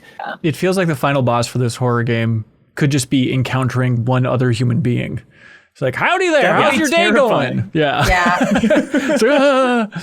But yeah, We Harvest Shadows is the name of that thing that they pitch in the trailer as a first-person farming horror allegory. But it's like, that's great marketing. Call it an allegory and suddenly you seem 10 times smarter as a designer. Like, oh, sophisticated lad. The other big thing, probably Indiana Jones. Should we jump into this sucker? Mm-hmm. Great. So they showed a new trailer for Indiana Jones and the Great Circle. And there's some funky news in there as well we can unpack. But then Kate and Jacob got to check this out. So Kate, what did you see? What was the presentation like structurally? Did you get to see extended gameplay or what? Yeah, so I mean, I don't feel like we saw like extended gameplay. It was a lot of gameplay of different sections put together. Okay. Kind of like highlighting a different feature each time. Like we went into a tomb when they were talking about tombs were going to be pivotal to the game. Right. But then we just saw him escape the tomb. So we didn't really see like the actual adventure part of it. Right. That's at least how I saw. They did go into pretty much like all of, like they went into the combat, which was what I was most curious about, because I think for me, my biggest issue has been that it is a first-person game. Mm-hmm. I don't know how you felt about it, but I'm actually very worried about the combat as a person who gets vertigo from badly done blur in games and first person. Mm-hmm. So that is what I'm really worried about. I walked in really excited, but as the presentation kept going and the demo kept going, I just didn't feel like I understood it as a whole any more than I did before. I understood the pieces. Yeah, maybe I was an outlier on that, but it was... No, it was weird that it was a private presentation, because what they showed us could have just been a kind of extended trailer. Yes. Like, we probably saw like 10 minutes of footage, and like, it didn't feel any more closed doors than what they would just like upload to a YouTube channel. So I wasn't sure why it was getting this treatment. To me, it seemed like the game is going to have several pillars, and I feel differently about a lot of them. Like, I think the most positive stuff was like the puzzles looked legitimately very cool. You know, like they looked this. People don't talk about the puzzles of Uncharted very much, but I think Uncharted, certainly the later ones, have pretty good engaging puzzles where you're like moving big things around and you're like referring to your notebook and kind of like putting ideas together. And that's what a lot of this looked like. Like the things that they showed looked much more interesting than just like a sliding block puzzle or something. It really seemed like you were doing... They were very environmental based. Like they were baked into where you were, which felt nice. Yeah. So I think that seems cool. And I think that's going to be a big part of the game based on at least, how much time they gave it. I think, and this is more just like Machine Games lineage, I think the cutscenes look pretty good. I think that they're like the cinematography and like the lighting on these is a step above normal video game stuff. And they showed even in the Gamescom trailer, there's like a shot where Indy and his like companion are hiding behind a box and they have like a sliver of light across their eyes. And it looks really both very Indiana Jones and just like old school filmmaking. I think it looks really cool. But yeah, the combat looks not good. I think a lot of it is going to be, you're going to enter a situation in stealth, and then it will probably go wrong at some point, and you'll have to resort to fisticuffs. And the stealth they showed was kind of like, you pick up a hammer to bonk someone on the head with, and then it like breaks after one use, and then you find another hammer. You can use your whip to kind of trip people. Okay, well, for Leo, so great game. I was gonna say, like, I don't like that part as the stealth, but I do like that it felt very much like the immersive quality from the films. Is like Indy just doesn't like keep picking up things to swap from. You get it, you use it in the moment, and then it's gone. Sure. So I liked that as a part of an immersive quality, but I don't think the stealth is actually stealth. The stealth just seems like crouched behind someone. But even that looked stronger than like the first person punching just looks It was really bad. It looks bad. It's not good. And it seems like that's what you're going to be doing a lot of. I think they showed him shooting someone with his revolver, and it did seem kind of fun. Like, you probably have really limited ammo, so like it's a fun decision for when to use your gun, like in that scene in Raiders of the Lost Ark. Right. But like, first person melee combat, especially fist fighting, is hard to pull off, and from watching someone else play it, which is what we were doing, it didn't look like they had it. Yeah. Did you know this is a sidebar, but it's kind of a funny story. On Raiders of the Lost Ark, Harrison Ford, sorry, he actually was supposed to do a big extended fight, but he was too tired, so he showed up that day and he shot the other actor dead. Yep. That's right. In the new trailer, there's a shot of like Indiana Jones encountering the boulder. Are they gonna have like throwback sequences, or is that just him being like, "What is with this lousy boulder?" It's like the chicken and Family Guy, or like what is happening there? See that? Okay. Yeah. We saw an escape from a temple, but it was using sand. So I think that there are going to be large temple escapes. I think That's that cool. it's probably going to vary depending on where you are, and they would be mistaken to not include iconic escape moments. But I do wonder how quickly that will wear thin. And like Tomb Raider, so like I think when I wrote my preview, like I love video games because I love Tomb Raider, and my mom bought me Tomb Raider because I love Indiana Jones. And so it's kind of like this circle for me where like this is circle. Like this is what I want. Yes, the great circle for me. The callbacks and like the pieces that felt like the film in what we saw were like the limited UI. So like the HUD is really, really small. It's very much like you're just doing things. You use a journal, you take pictures. There are world immersion elements that I think are very good. And I think the skill system is what I'm most excited for because I thought that was pretty cool. So you get it by either taking photos of things while you're moving through the world, or you find an adventure book. And when you find the adventure book, you learn a skill.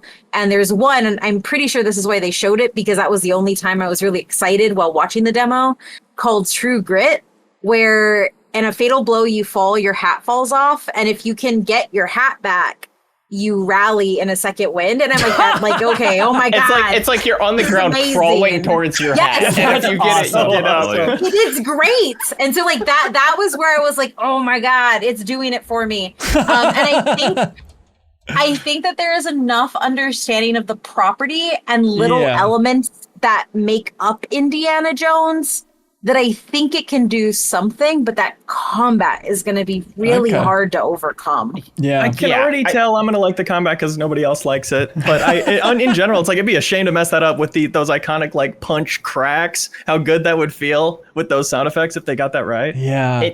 It's like, and despite everything that I've said, I am still pretty optimistic about this. Like, I think that nothing that I've seen seems like they are messing up the story. And like, ultimately, that's why I'm going to be playing this. It's like, I don't care that much for like Tomb Raider style gameplay anyway.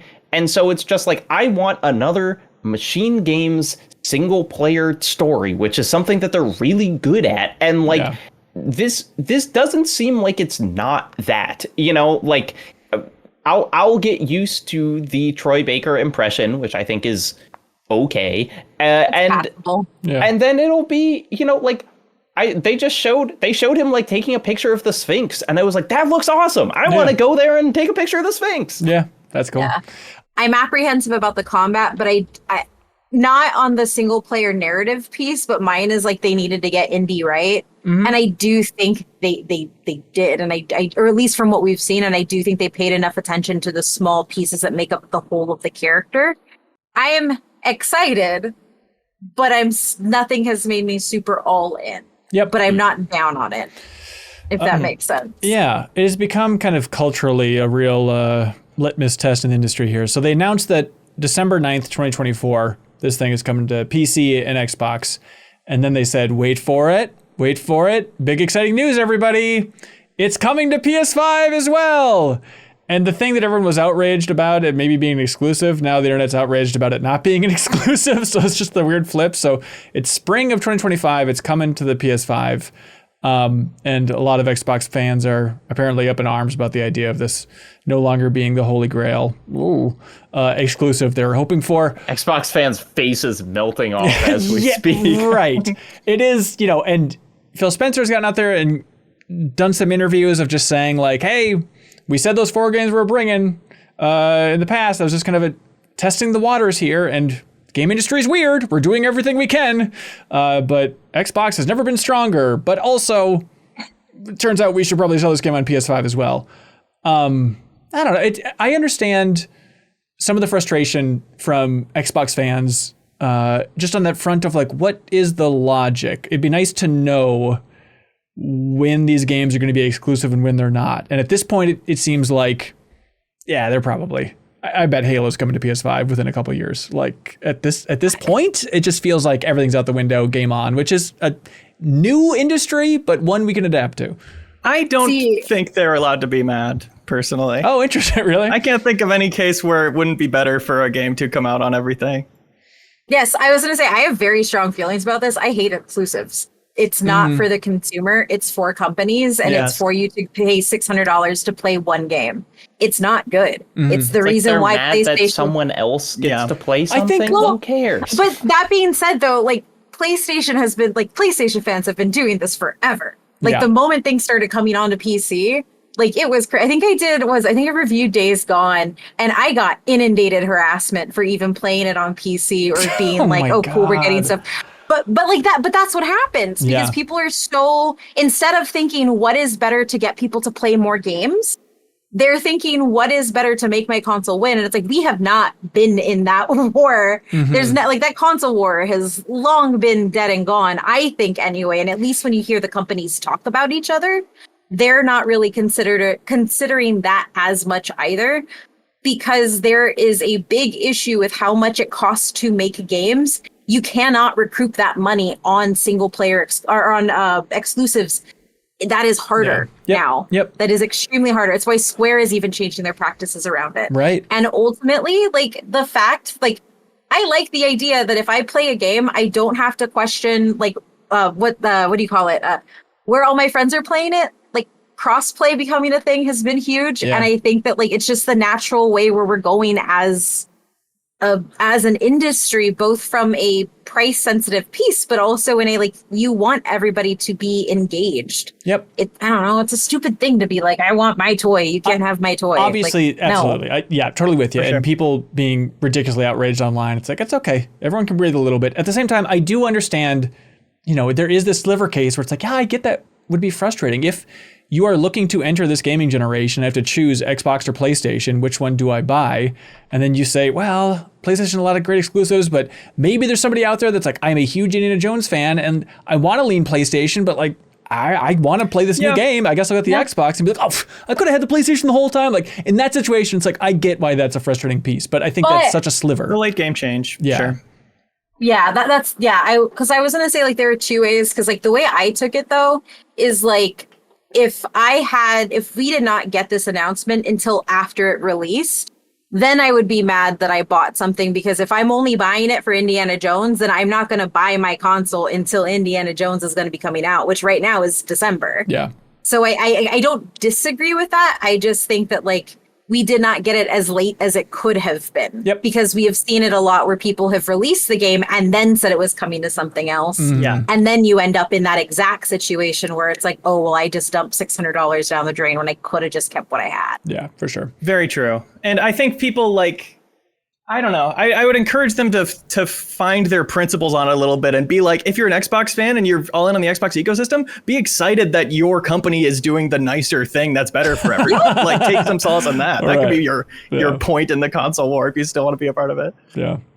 Well, hey, a ton of other games. Let us know what we missed in the comments below and what you're excited about. Can I add one more? Of course, Kate, please. Herdling, because it was beautiful. Herdling looked great. I think it's Automotive. It's coming out in 2025. It is a very cute trailer. You herd animals across the wilderness. I don't know much more about it other than that it is very chill and a good vibe, and it is going to be no dialogue as well. So it's just going to be you caring for these animals if you move across mountainous terrain and like different areas of like a fallen world. So the art looks I'm totally with you. And like, it's from the developers of Far Changing Tides, which Kyle, I know you're a fan of their previous 2 games there. I didn't know that. That actually, that makes me more excited. Yeah, and Panic is the publisher here. But yeah, it really got me. Where it started out as kind of like, okay, hugging a big animal, got it. But then like seeing that environment, just like moving these yaks across these rolling green hills, like, yeah, I would like to play that. Like, I know there's cutesy indies that are, you know, in the same league as this, but I think just like that art direction with these big creatures, it got me in as well for Herdling. Great name too. No Reanimal, but Herdling's no slouch. 2025 for Herdling, of course. You know some big things are going to come and try and eat your cattle. It's going to be the worst moment of that game when they're taking out your herds. Herdling is definitely more on the Reanimal side than the Inzoi side, name-wise. Hey, speaking of names, this has one. Black Myth Wukong. We should talk about it. I'm sure we'll be talking about this again in the future, but Black Myth Wukong, boy, it's always fascinating in this game industry. This game launched on Steam. It's the highest ever concurrent player count for a single player game, is the way this has been explained. Black Myth Wukong is taking over the globe, largely Chinese audience. One part of the globe. Right, yeah, Chinese developer here, but it's a big part of the globe. It's sure, billion it's basically people. the globe. But Jacob Geller, you've played just the beginning hours of Black Myth Wukong, and I'm curious, what do you think? Yeah, I've played like hour and a half, 2 hours. What's interesting about it is that the wage cap does exist, and that women are routinely paid less. Sorry, hang on. I have to do feminism propaganda before I talk about the game. You drastically misread that email, Jacob. Oh no! You have to. No, we should explain a little backstory for people who very much aren't in the know, probably. So this game is sent out to influencers, and there is a message in there that you're not allowed. If you're streaming this game, playing this game, you can't talk about politics or feminist propaganda, and you can't use the words quarantine, isolation, or COVID-19. And also, do not discuss content related to China's game industry policies or China's opinions or news. Yeah, which is also on the back of Rebecca Valentine's reporting on the studio, which is generally bad, and has the creators of the game saying a number of negative things about women. And that disclaimer completely backfired now, right at this point, right? Like they, well, like it kind of backfired, because now the anti-woke crowd are like claiming this as like, we won, we got one. Those people also don't matter. Thank you. Yeah, yes. I agree. But also, who's winning? Against the insult to free speech that this is. We should all be united. But at the same time, who's laughing? I mean, they're selling millions and millions and millions of copies. That being said, I've played some of the game. Watching all the trailers, I was like, I don't quite understand what this game is. And having played 2 hours of it, I still don't quite understand what the game is. The number one thing is, it looks great. It is. It's like an Unreal 5 game, the first combat encounter of the game, and it's one of those things where you press start and the game just like starts from there, and it's a cutscene, and you're playing this god who like soars down, and there are these enormous other gods, and you're fighting in like volumetric clouds that are swirling around you, and it gets very like Dragon Ball Z, and everyone's kind of like flying up in the air, and at one point someone does an attack that like splits the mountain behind you in half. So it's like, in terms of spectacle, it's really going off. In terms of gameplay, it is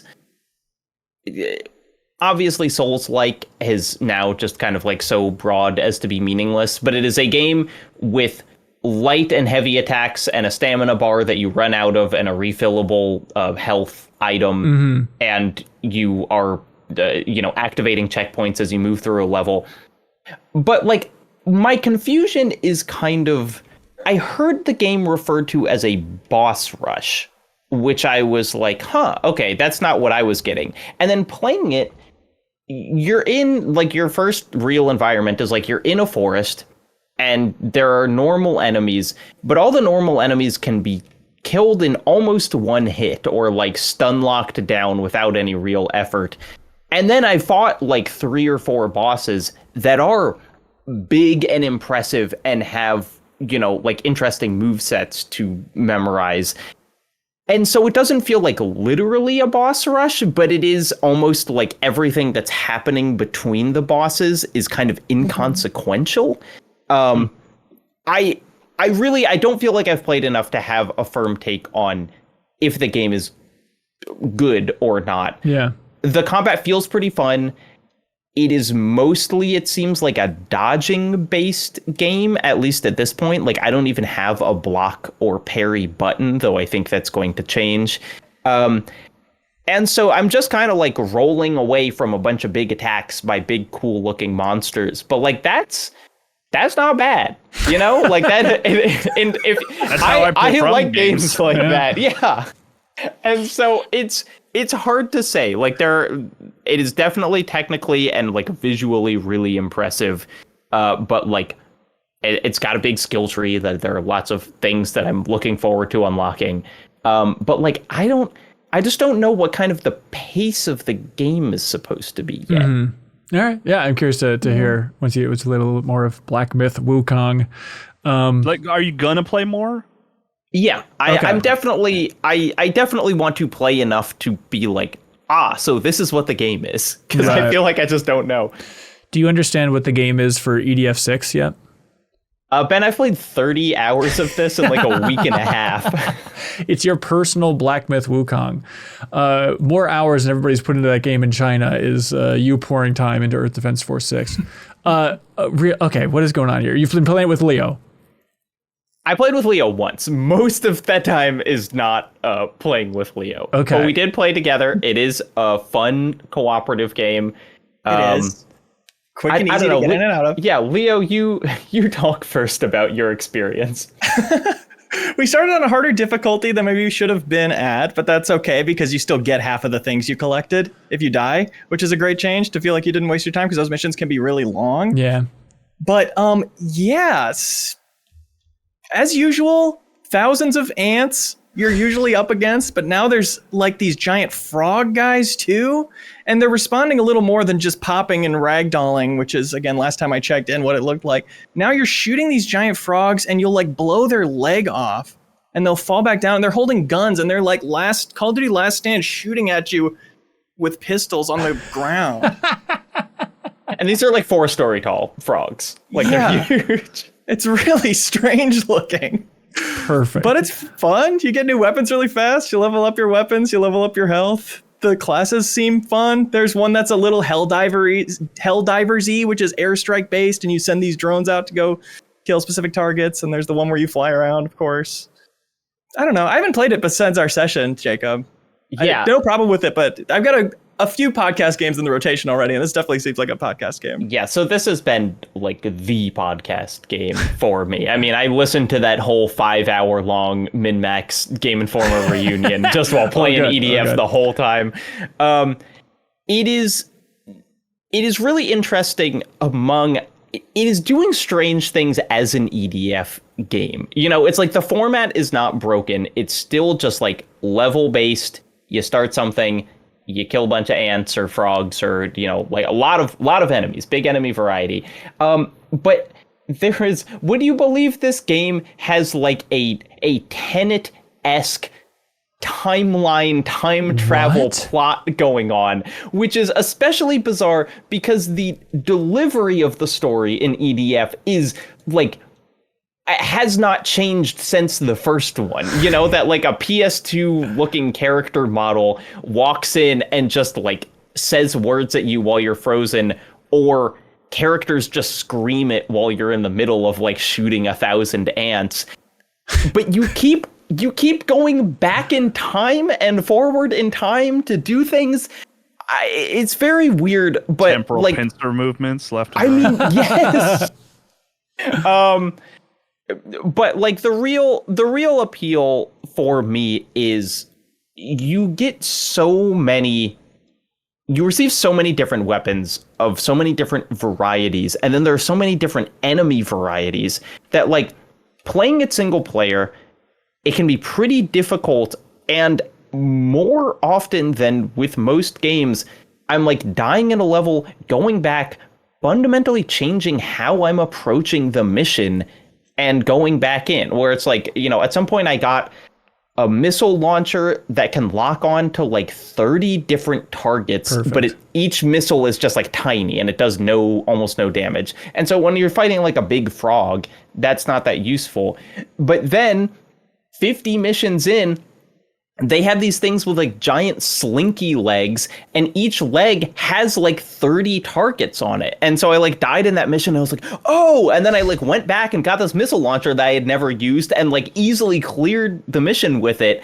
And it's just like, you know, there's sometimes some missions you're doing underground, and then it's like, oh, there are these napalm weapons that suddenly become incredibly good underground. And so it's a combination of, on one hand, almost completely brain dead, but also unexpectedly tactical. And that combination of things has really hooked me in. It's just a dumber version, but some of the same emotions of like Armored Core 6.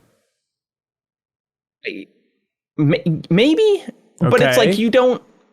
I guess your character while you're playing is so much less demanding to control. Yeah. You know, that it's like literally all you can do is like run back and forth and shoot. And like that's it. So there's almost no complexity in like playing the character.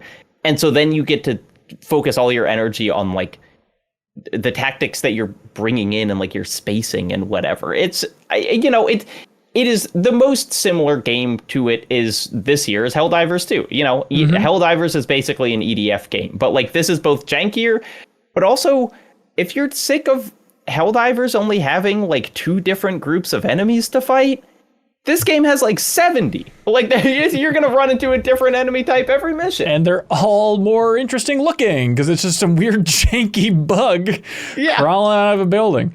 All right, Earth Defense Force 6. I mean, is it making your top 10, Jacob, or is this just guilty pleasure popcorn weird stuff? I think it might. Yeah. All right. Love it. Hey, Kyle, do you know how this whole thing operates? No. I'll tell you right now, buckaroo. It's Patreon. Folks, go to patreon.com/MinnMax with 2 N's. They find a tier that works for them, something sustainable, and that is what keeps this entire independent media outlet sustainable on our end. So thank you so much to everybody who goes there, supports us on Patreon. Again, if you do it at any tier before the 26th, before Monday, we will DM you 2 Xbox codes. So huge thank you to everybody for keeping us as a safe little bastion in this scary industry out there. And thank you, of course, to some of our bigger supporters. I'm talking about people like Turtle Beach. Turtle Beach, everybody. Kyle, you like headphones? I do, yeah. Great. Might interest you in the Turtle Beach Stealth 600. Just pop the sucker out. You never know what to expect. You put on headphones, it could be terrible, it could be the best day of your life. Slid these suckers on. Blissful, so comfortable. My ears will never get sore. Wireless headsets for consoles, for PC, everything you need here with Turtle Beach. It is the #1 brand in gaming headsets and accessories. It is crystal clear sounds, Kyle, for this whole thing. And the fun thing is Turtle Beach, you say, I don't want headsets. I don't need nothing. Well, as you know, the Turtle Beach also has gaming accessories. We're talking about high quality. Accessories at prices that won't break your bank, like flight and racing simulators and controllers, keyboards and mice. Turtle Beach is the ultimate gaming cheat code, as they want you to know that fun fact. But it does truly seem fantastic for wireless gaming here. So, Kyle, did you know the little meme kid who said I like turtles? He was talking about Turtle Beach products. Yeah. Oh, is that they cut him off, right? Yeah. They just pulled the mic away. Lamestream media didn't want you to know the truth. That's exactly. I like Turtle Beach.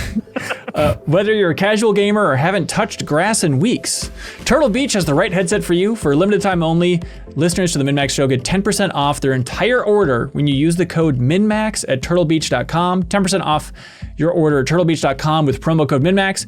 You can get the ultimate immersive gaming experience. Turtle Beach today, everybody. Turtlebeach.com. Use promo code MinnMax, 10% off of the entire order. And again, they have great headsets like the Stealth 600, but then on top of that, a ton of other accessories. So check out and support Turtle Beach. You support them, they support us. It's a beautiful way to go around if you don't want to deal with Patreon, so we appreciate that. Also, thank you to our dear friends at I'm8bit. They want everybody to know about Simpler Times.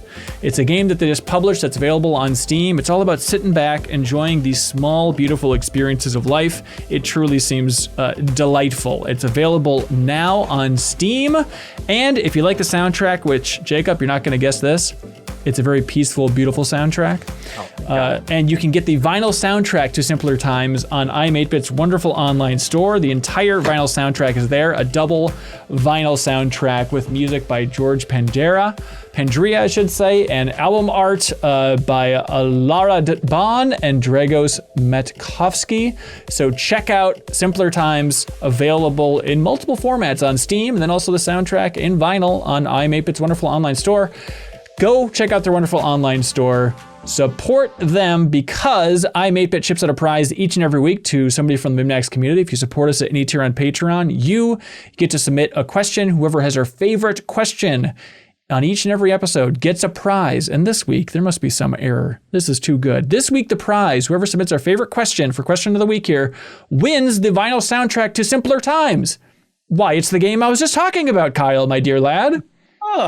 So, thanks for clarifying. Look alive, everybody. Here we go. Let's remember the best community question, and then they get the prize from I'm8bit. You ready for these, Kate?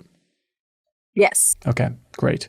Crab Palace writes in, what is the oldest game you all intend to play at one point in your lives? The oldest game. Zelda 2.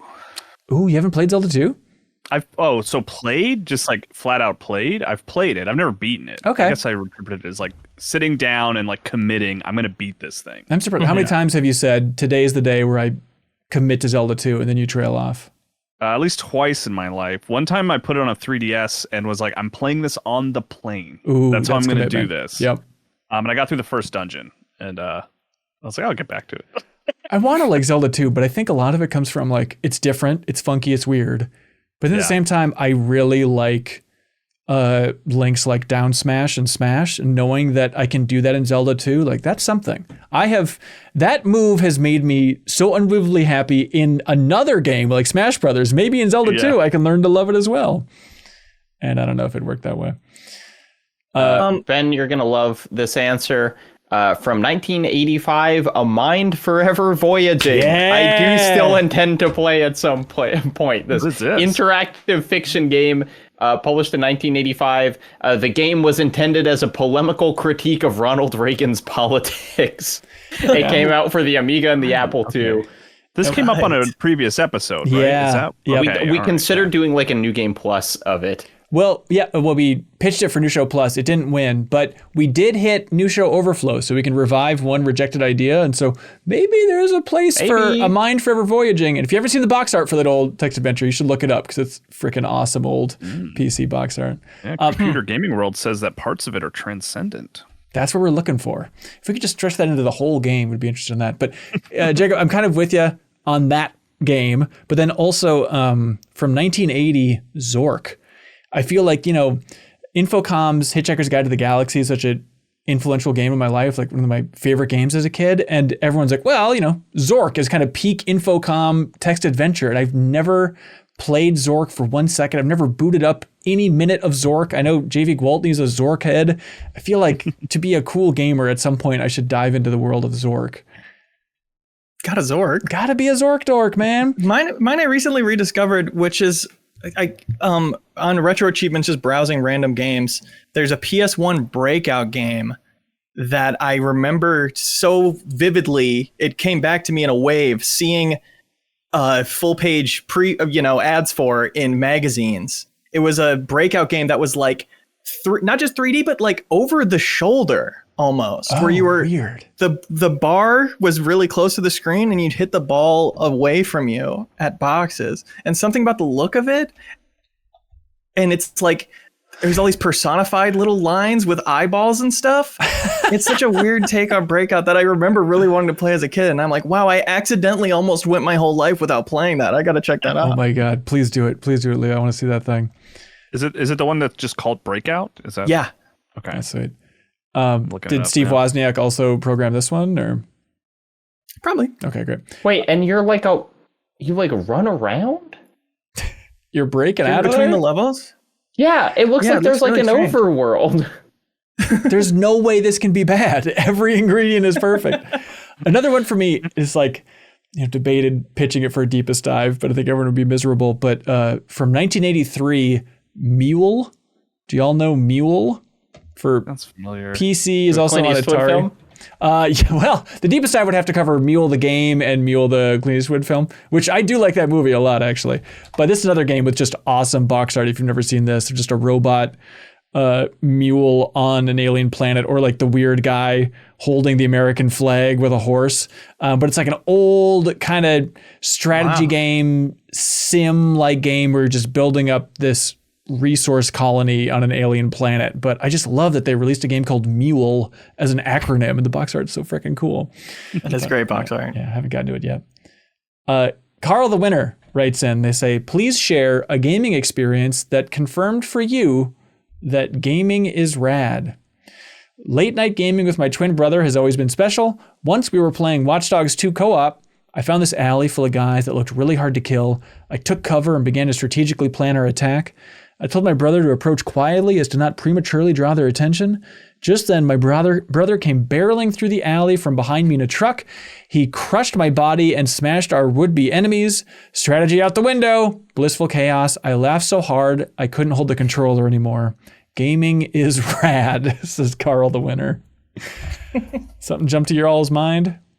Yeah, I have one very specific. It's from the Final Fantasy. So it happened in person at the Final Fantasy 14 media tour. And I love playing video games with other people. I am not a single player game person most of the time. I just because I play with my husband. Like, that's how we bond. We play multiplayer, we play co-op. We love strategy or 4X games that allow you to do co-op or like competitive multiplayer, like all that stuff. Like, I prefer to play multiplayer games at the end of the day, and that's just who I am as a person. Take that, Kyle. She wants to be a yin to your yang. It's all gibberish to me. But what I love about Final Fantasy 14 is that it is a community that has consistently worked to be together and help people when they need it and help people when they need to learn. And at the media tour, we were all set up at our computers, and me and 4 folks found one of the level S rank hunts, so one of the really high ones that you need like 2 light parties, about 16 people to kill. And we tried multiple times to kill it, and we could not. And then one of the demoists like walked behind us and saw that we were trying to kill it, got excited, and started like walking around and like getting whoever was there. And there were interviews with Yoshida going on at the time, and we were being way too rowdy at the end of it. But he ended up pulling us in. And then we were getting far enough, but we needed a healer. And at this point, like we had like the connective thing to like talk to everybody, I guess, whatever voice chat they were using. None of us wanted to use it because it was hard to manage and they didn't really tell us how to. So we're just shouting in this venue for people to move in and move out so that they wouldn't die as we learned the mechanics. But then we still needed a healer because it was like 2 paladins and a whole bunch of DPS. And so then everybody just starts yelling, we need a healer. We need a healer. Anybody play Scholar? And then finally we got 2 healers to join and we ended up beating it. But it was one of those moments when you play online and when you like, if you prog an EX or you do an hunt train, like it's cool because you're with other people, but you're not in voice with all of those other people that you're doing to defeat this thing. So there was something really magical for me that I was like, yeah, the gaming's rad, man. Like this is, and specifically for me, that's why I play 14. That's why I invest so much time, because I think games has, and then with that specific event is like, that is how you connect, because all of us who like weren't necessarily talking outside our little groups started talking the rest of the day because we had all been in on that one moment. And I think that like that type of connectiveness with other people is like what is really cool about gaming. Yeah, so I'm totally with you. That's such a sweet way to put it. It's just like being in that room specifically and feeling the passion of other people. Like I was just at the Final Fantasy VII Rebirth concert in Chicago. There's a whole travelogue on MinnMax's YouTube channel if you want to check that out. But like, it was such a great concert. It was so fun. And I realized at a certain point, a huge part of the thrill was just, they're showing gameplay throughout the entire game in the background as the orchestra's rolling, which normally I was like, just let us focus on the music, everybody. But it is kind of cool to have like thousands of people in this symphony hall and everyone like reacts together to that gameplay. And you don't really get to experience that anywhere else in gaming. So like when they have a shot in the gameplay of Kate Sith throwing boxes, the entire crowd's like, oh, like it's just such a wild experience. Or like the Tonberry King popped up on screen and everyone's like, oh, it's him. Like it was just so fun to have that actual big group of people reacting to that type of thing. And when Kate Sith was throwing the boxes, people were like, I almost stopped playing at this part. It actually wasn't that bad. The original game had some uneven sequences too. Everyone should stop complaining. Thank you for your time, developers. They were yelling, which is interesting. Kate, before we let anybody else answer this, I was in love with your life and your pitch for you played with your husband all the way through Avatar Frontiers of Pandora. Yeah. I was like, that's the way to do it. Like sitting next to somebody co-oping through that entire game, and then you leave that game having like a super positive experience. That sounds so damn fun. Yeah, I love that game, and I think it would have been fine on my own, but there was something about like bashing colonizers with my husband that was so much better. So we each have our own office, so we weren't next to each other. We were in a Discord call though. Okay. Weird. But like start to finish, and now we're going through the DLC when we start to have time, and it's one of those where like, I don't know, there's just like a better memory that I now have attached to the game. Both like the narrative made me feel things very positively, but also like because also like to be honest, I also think the reason why why I was able to have such an emotional connection to the game was because like my husband was like, hey, like, I think this is going to get a little bit deeper. And I was like, okay, cool. Because we're playing. Because I guess he was just like, he was watching the foreshadowing happening. And there's a specific scene in it where like you as your characters go back to like the assimilationist school that like you were raised in. And it kind of unpacks all of that. And like, I don't think I would have been able to get through that in one sitting like I did if I wasn't playing with somebody who was there with me. And I say that because like I'm indigenous Mexican. Like my family has a history like with a lot of stuff. And like, so it was like, I would not have been able to handle some of those bigger emotional beats if I didn't have like my emotional support system with me. And I think it'd be really cool if we did more games like that. And then some of the co-op is like kind of janky because it is still drop in, drop out. And like, he cannot just go play from the part that we left off in his own game. And like, that needs to get fixed.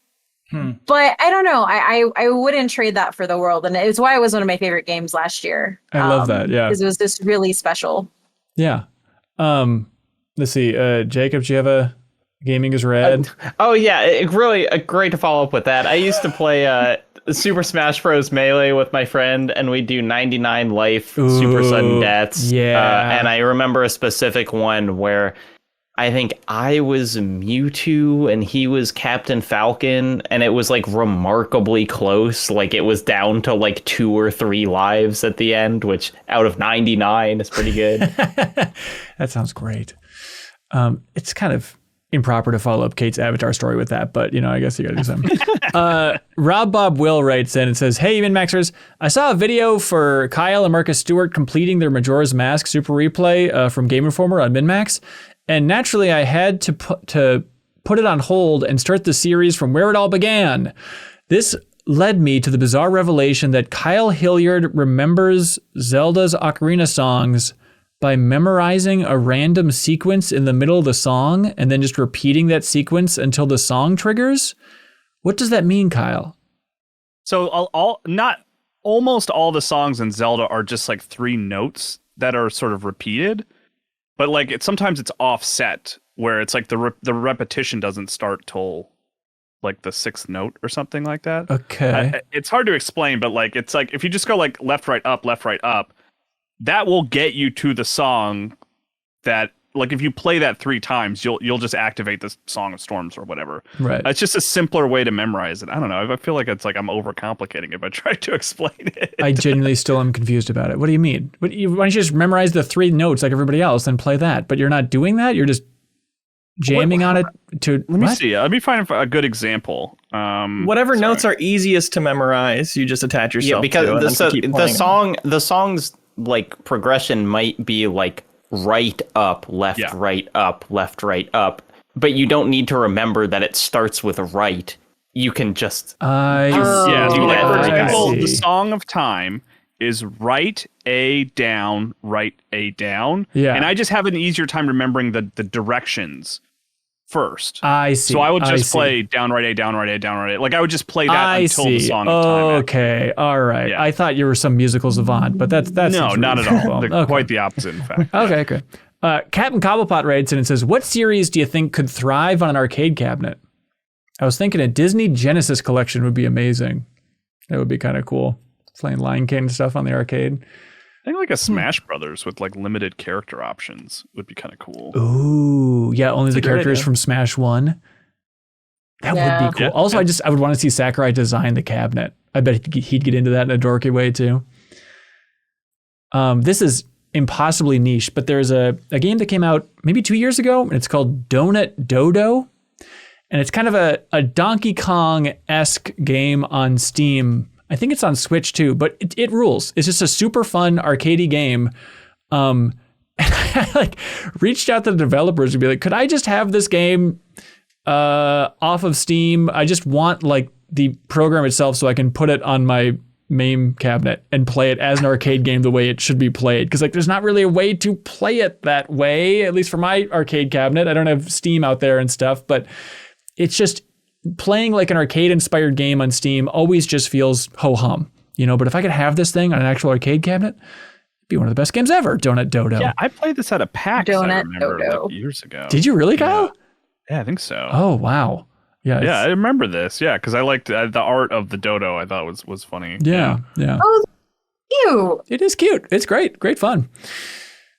Nidhogg is another one. I know they have arcade cabinets for that, but like Summer Games Done Quick, we played some Nidhogg 2 on that cabinet. It's like, God, that game is so fun in a arcade setting. It's one of the best ever. It's perfect because it's easy to follow even if you don't understand it. One's pushing to the right, one's pushing to the left. Even if you don't know what they're doing too, there's still like exciting blocks and moments and surprise winning of fights. You know, I think it's great for the players and the spectators. And it's, you know, you get your money's worth more than a lot of arcade cabinets if you're really working for it. Yeah. I also think it'd be cool to just have like in a lot of the recent, I think like Forzas, they technically have a mode where you can have like 3 screens. You know, you can make your monitor like ultra wide and have it like wrap around you. And it's like, I'm not going to do that. And I'm not going to like buy, a wheel and pedals and whatever. But like I would pay a significant amount if there was an arcade machine that was like a modern racing game that had all of that. I think that would be really cool. Yeah. You know what I'm thinking about in my genius brain that's always just working 1,000 miles a minute? Right.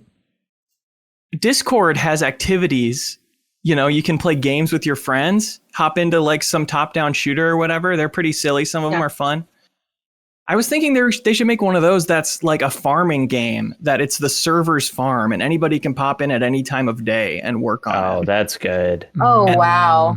That's really good. Thank you. I'm putting it out there. Anybody can make that, please. And I also think an arcade cabinet where just in the middle of the arcade, there's one farm, you put in a quarter and work on the arcade farm for 5 minutes. Yeah, but I mean, do you know how easy it is to draw a penis in a field of wheat? Yeah, that's the appeal. That's why I'm putting in my quarter. You get the penis drawers and then the next person goes, I got to erase that. It's only a quarter to get that out of the way. Yeah. You reap the penis, you sow the penis. Basic rules. Call it that for all I care. Adam Castellanos writes in and says, after watching the Nintendo Museum video, I was wondering what has been all of yours most memorable museum experiences? I used to work at a museum. Oh, really? I worked at the Museum of Life and Science in Durham, North Carolina, where I also went as a kid. And they did have one day a staff day where we got to come and they were throwing full watermelons to the bears because they have like an outdoor bear exhibit. And so then it was like watching bears eat watermelon, and they were like Jacob, incredibly powerful but very dainty. No, it's a museum and it has an animal part. Whoa. Wait, it was really cool. Was it cool? Were they like tearing it open like Ben Reeves with the coconut at the end of Knife kind of, but they didn't eat the rind, you know? Like they would kind of crack it open, but then they would still be like, no, I only want the good part. And then they would like eat it with their long bear tongues. It was really cool. Well, they don't want to choke on the rind. I have an answer. I saw the corpse flower bloom, or a corpse flower bloom. Ooh, excellent. It was at the Houston Museum of Natural Sciences. They do not have bears, but they do have a giant atrium type thing where they have both butterflies and like exotic plants and everything. And they had just gotten the corpse flower in, and they were like, it can, and they had like a big sign, it's like it can bloom anytime between these times. And yeah. Great branding, by the way. I know we love Reanimal. Whoever named it the corpse flower, great work. A super stinky flower. You nailed it. You made it seem all metal and cool. Yeah.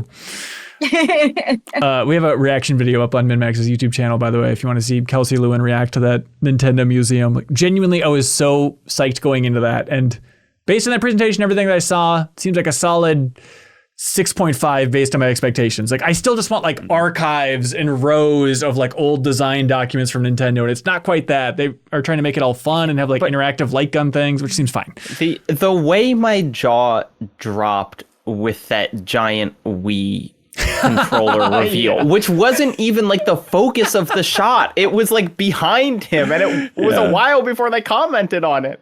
Yeah. It was incredible. And the woman kind of like rocking it gently as she's moving the giant Wii. It's just bizarre. God wrote in, it says God parentheses from the Bible. This is interesting. Whoa. They said, hey, Ben, God AKA. here. You recently asked on a stream why I created the world with one big supercontinent called Pangea. Yes. Thank you so much for writing in. Yeah. The truth is that Pangea did not exist when the Earth was first created and was not even the first supercontinent. The Earth started with separate landmass, much like now, but shifting of tectonic plates brought them together and eventually back apart. Rest assured that the continents are still slowly shifting and will one day collide into a new supercontinent. But you will have been smited by me long before that happens. So God wanted to make them all kiss. That makes sense. Isn't it? So it's kind of like continents are just like a Windows screensaver. Like they're just constantly moving around, and eventually they'll collect mass and then just split off again. And there's, to be clear, like that's the ultimate shuffle, right? Science is impressive, but there's no way they can know confidently what the continents look like before the last Pangea shuffle, right? Yes. Well, I haven't done zero research. I'm going to say you're exactly right. Yeah. I'm still just flabbergasted that God supports our Patreon. Yeah. I think that's really Starstruck. Yeah, and probably at like the $5 tier. Come on, God. They support. He recently jumped up to the $10 tier to get that code for Cat Quest 3, actually, because God loves a beautiful streamlined RPG. And what are the 10 commandments but codes of conduct? Tess writes in, they say, hello. How do y'all feel about government funding towards games? This year, we've seen some really great games with some amount of government funding, like Dungeons of Hinterberg, funded by Austria, 1000 Times Resist, funded by Canada, Yellow Taxi Goes Vroom, funded by San Marino. Do you consider government funding when discussing a game, and does the type of government funding, such as art grants, finance, or military funding, change your perspective on this? I have an answer. That's a real curveball right at the end. Sorry, Kate, go ahead. No, you're fine. Well, because games is just another piece of media, and films are funded all the time. Yeah. Also, one of the really interesting things about government funding is that we may not think about it being here in the U.S. as a country that has disposable income and giant corporations that buy each other to also have a bunch of money. But when you're in a country that isn't known for doing those things, it is sometimes very hard to begin doing them. You can see that when you look at Latin America for film. A lot of the only times Latin American films have ever made it into international competitions to win things is because they got government funding to both go to them produce the film and then actually market them outside of the award cycle. And that is really important. When you take that to games and the development pieces as well, there's a lot of talent in places like Latin America, in Eastern Europe. Poland also bolsters their games for their developers a lot. And that's good because ultimately without an outside source and something that is untied to a publisher, you're able to actually develop and create and make new art. So it's just continuing a trend that has happened with music. It happens with art, like physical art. Yeah. And then it also happens in film. So if we see video games as a medium, as another way of storytelling and fitting into this larger multimedia scale, then yeah, like we should be funding them, and we should be funding them at a higher level. And I think hopefully as European countries begin funding, places in Latin America will also see that that's a good resource to put money into, so we can see what those devs have as well. Yeah. And you just have like the obvious fact of like, if it's coming from another company, unless they are the most benevolent place in the world, their primary motivation for like giving you money to make a game is like, is this going to make us more money than we're giving you? And art can just be more interesting when that is not the primary motivation. Like we should be giving more money to all arts, and like games being included in that is a really cool kind of new thing. But if my government is funding a game that's eventually ported to the PS5, I'm going off the grid. I'm not paying taxes anymore. Honestly, and it was really smart that they threw in military at the end, because it's like, I don't want the military funding games. So like that is a, you know, they already do. I know, and I don't like it. I guess I assume they have a secondary motivation in funding games. There's probably issues with it, but I just, on a basic level, like I think of Playdead as a company that I think gets a lot of government grants from Denmark, in Denmark, and then like talking to the Harold Halibut folks, like they're another developer that just got to work on this cool ass game for like a decade because they were mostly supported by their government, and I conceptually, like, I love that. I think that's fantastic that they can just be sort of like employed by the government to just work on this crazy video game for like a decade. I think that's amazing. I would love to see more of that. City of Tacoma made Tacoma. Let's see. What do y'all like for question of the week here? Oldest game. I kind of like the one about just confirming that gaming is rad, which seems so simple, but I do like it. It was good. Like gaming is rad. Yeah, that's your favorite, Kate? Yeah. All right, Carl.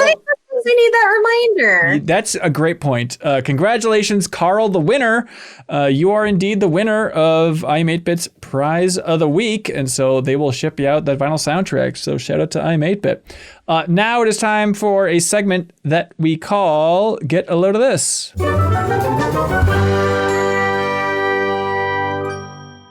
Oh yeah, Backstage Pass pointed out that we didn't give question of the week to God. We passed by. Like next time might be coming in early, man. Look, he'll be around for a while. He can win again. As Mouse said, Jacob Geller, takes a long time, but God dies too.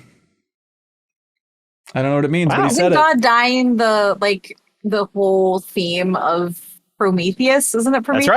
That's right. Yeah. Back around, what if God made you and then got bored? Hey, get a load of this, everybody. I forget if we already talked about it, but I think it's really cool. But on the Blu-ray version of Kingdom of the Planet of the Apes, a movie that I enjoyed. I know Leo said it was hot dog trash or something, but I enjoyed the movie. But the cool thing is the director who's directing the new Zelda movie, Wes Ball over there. But on the Blu-ray, you can watch the entire movie, like the finished version, and then side by side, you can also see what they filmed on the soundstage, see like the full mocap for everything, just like the raw footage of what it looked like on set versus the finished thing. And it's not like little snippets. It is just the entire thing. And the director said... That's incredibly cool. Yeah, there's a link below if you want to learn more about it. But he's like, I'm a film nerd. I think that stuff would be cool. And I brought it to the studio and they said, yeah, we also think that rules. But then it was just a matter of like, how do we fit all that on there? But yeah, they managed to pack it all in. And just the clips they showed already look so awesome and so informative just for seeing how much the effects team actually do. Are like Blu-ray special features are they coming back a little bit? Like I watched an hour-long Furiosa documentary recently that was like on the Blu-ray, and I feel like I haven't watched one of these in a while. I don't know if they're just kind of like percolating again or what, but I don't know. Anyway. Hope so. Get a load of this. Another movie thing. We're of course all looking forward to Megalopolis, the absurd movie from Francis Ford Coppola that's apparently coming out at some point now. There was recently a trailer for it that it was kind of a clever trailer where it was lines from critics talking about how much they hated all of his other movies. It had like a Pauline Kael line about how she didn't like The Godfather, and like a Ebert quote about how he didn't like Dracula. It's funny because like obviously the Megalopolis has been getting very mixed reviews, so that's that. Mixed. Here's the twist. Sure. Here's the asterisk. Apparently, all of the quotes are made up. What? Like, Bilge Ebiri on Vulture went to check, and it was like Pauline Kael loved The Godfather, didn't say anything like that in her review. Ebert was like on the higher end of Dracula. Vincent Canby, who had like a bad Apocalypse Now quote, didn't like the movie, but he didn't say the quote. And so it fully seems like just a Chat GPT assembled like collection of movie quotes. And it's just like, what a fun idea to do in the stupidest possible way that is now completely backfired. Oh, that sucks. Hey, I get a load of this because another movie one. Might as well keep the Sure. Paul Feig, director of Bridesmaids and various other things, Freaks and Geeks, was on Comedy Bang Bang recently, the improv podcast. He was talking about his movie Jackpot, which is a movie about like, I don't know, it's like takes place in the future. When you win the lottery, people can chase you down and kill you to get your winnings. I actually haven't watched the movie, but I thought it was interesting. He said the original title was Grand Theft Lotto. And he said that he didn't identify the company, but he said there was a company that threatened to sue over the name. And then they tried to change it to Grand Death Lotto. So there'd only be one word that was, familiar, Grand Death Lotto. But apparently the unnamed company still insisted that they would sue over that name. So the name of the movie is Jackpot. Pretty ripe for a company that stole that font from Price is Right as well. So whatever. I mean, I don't know what the company is. I'll fess up. It was me. Oh, Leo. Sorry. Get a load of this. If you got a shirt you need an iron, but you don't own an iron, you can put it in the dryer with a wet rag for 15, 20 minutes. It works really well. Ooh. Leo, that might be the most helpful tip ever in the history of Get a Load of This. That's awesome. Kate, you got one? No pressure if you don't. I do. On, I guess, TV movie spectrum, Get a Load of This. Zack Snyder's animated trailer came out for Twilight of the Gods. And I don't know if this is like, this fits it literally popped up on my feed and I'm like, oh wow, am I actually going to like a Snyder thing for the first time since Dawn of 2003? What is Twilight of the Gods? Is that some DC thing? So Twilight of the Gods, no, it is an original animation project with Netflix. So when he signed on to Netflix, he signed on as being able to produce and make all of his Rebel Moon, as well as all of the like things that go around it. And then he also signed up for, at that time, undisclosed projects with them, one of which was Twilight of the Gods. Where do you stand on the Owls of Ga'Hoole? Are you pro or con owls? I like the Owls. Okay, all right. Well, then you're on board for Snyder. They're Yeah, cute. That one I didn't hate. The Guardian. I gotcha. I liked that. It truly was the Legend of the Guardians at the end of the day. Get a load of this in the MinnMax Discord. People are sharing Get a load of this all day, every day. It's the greatest news feed I've ever seen on the internet. It generally rules. And so Waving World posted this. I was skeptical about this, but there is a YouTube video from the BBC, and the headline is "Scientists Shocked at New Stonehenge Discovery." Like, all right, we'll see. But it's kind of cool. Turns out some scientists have been cracking away at Stonehenge because there's nothing else to do in the world. And they found out that the center stone in Stonehenge, it's all the way from northeast Scotland. Everyone just assumed that it was from Wales, which in and of itself would be remarkable. But now they figured out that like the outer rim is from like nearby stones.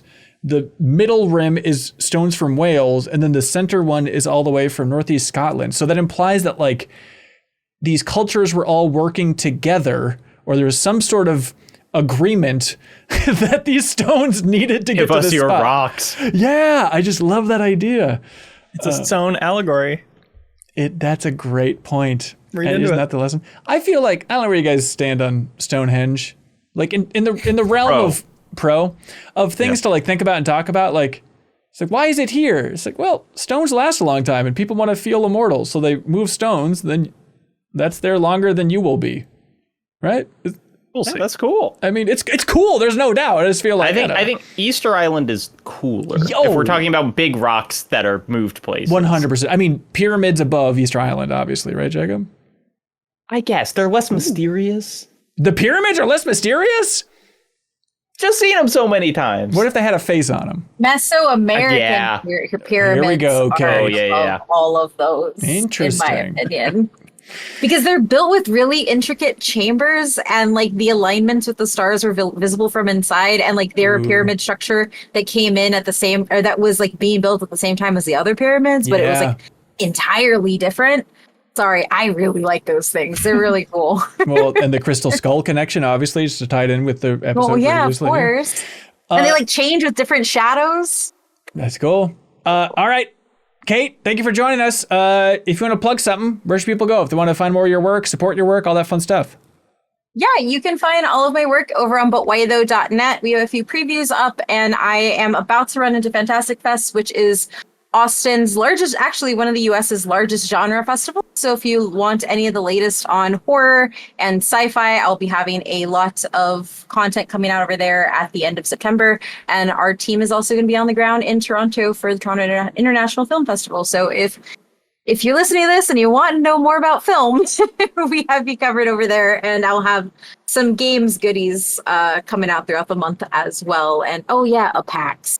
Oh, PAX. I'm Omer with Around here on Twitter. If you see me at a PAX, say hi. I'll be at a PAX. Sweet. Love it. We'll have links in the description for all this fun stuff. Coming up here at MinnMax, we had a fun reaction video, a ton of reaction videos here at MinnMax in the first half of the week, but including one where we got together old Game Informer editors to look at a GameStop promotional video from 2003 that most of them forgot even existed. And so you can see them react to this old video, which is a real hoot. That's a really fun one. Oh, thanks, man. I watched it. Also, let's see. Speaking of Game Informer, we won't stop doing it because it's a celebration of Game Informer that's still rolling on here at MinnMax. We have a grand conclusion in mind. The exact timing of that video being released is still being worked out. But, we're talking about how at Game Informer for years and years, we're joking about a show called Knife Eat. Or I guess in 2019, the big joke was, what if, as an FU to the concept of making content online, we just made a show called Knife Eat. And believe it or not, we put it in the poll this week for New Show Plus, and it won. And so Leo hosted the first episode of Knife Eat with Ben Reeves. And how were those knives? How was that eating, Leo? It was a thrill, And this is a real game show. There's a lot at stake. The production value was really, really high by New Show Plus standards. Yeah, true. So it was really fun. And Reeves, he did his best. He brought a suite of different knives. He came to play. Yep, that's sweet. So check that out on MinnMax's YouTube channel. Also, I mentioned, we have the Chicago Travelogue. If you enjoy MinnMax's Travelogue, I hope you enjoy that new one with us going to the Rebirth concert in Chicago, but then also touring some of the sights and sounds in Chicago as a quick tour, but I hope you all enjoy that. Also, bonus pod this week, our Patreon exclusive podcast. If you're a $5 supporter, you get that bonus podcast each and every week. This week, Haley and Kelsey went through and they assembled full Pokemon teams for every MinnMax cohort. It is very fun to hear them be like, Jeff, what does Jeffum like? And I realize Jeffum is really the ultimate enigma, but it's very fun for everybody else, just like trying to pull pieces of the personality. Yeah, exactly. To try and assemble that Pokemon team. So it's a fun listen there. Also on the tease of Game Informer stuff, it looks like all signs are pointing towards early next week, Monday, and I'd say Tuesday as well. We're going to have a fun blast from the past here. If you're a fan of Game Informer content, maybe stay tuned for perhaps a series here at MinnMax that may be related to some old Game Informer content. But Leo and I are cooking up stuff, and there's going to be some fun surprises there as well. Yeah, we'll talk about it later, but just look alive, everybody. It's going to be fun.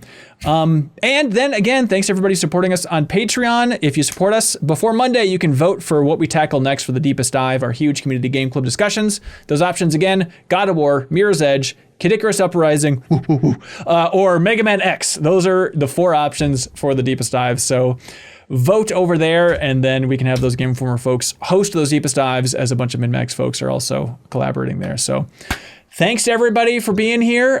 Kate, thank you so much. Greatly appreciate your time. Anybody else got something? Thank you for having me. Yeah, of course. Anybody want to yell out a plug real quick for anything? Go check out Alien Romulus. Good movie. Okay, support it. All right, thanks again, everybody. Greatly appreciate it. And get those Xbox codes on Patreon if you want them. You can help support this entire operation. All right, that's it. Till next time, be good, have fun, let's go.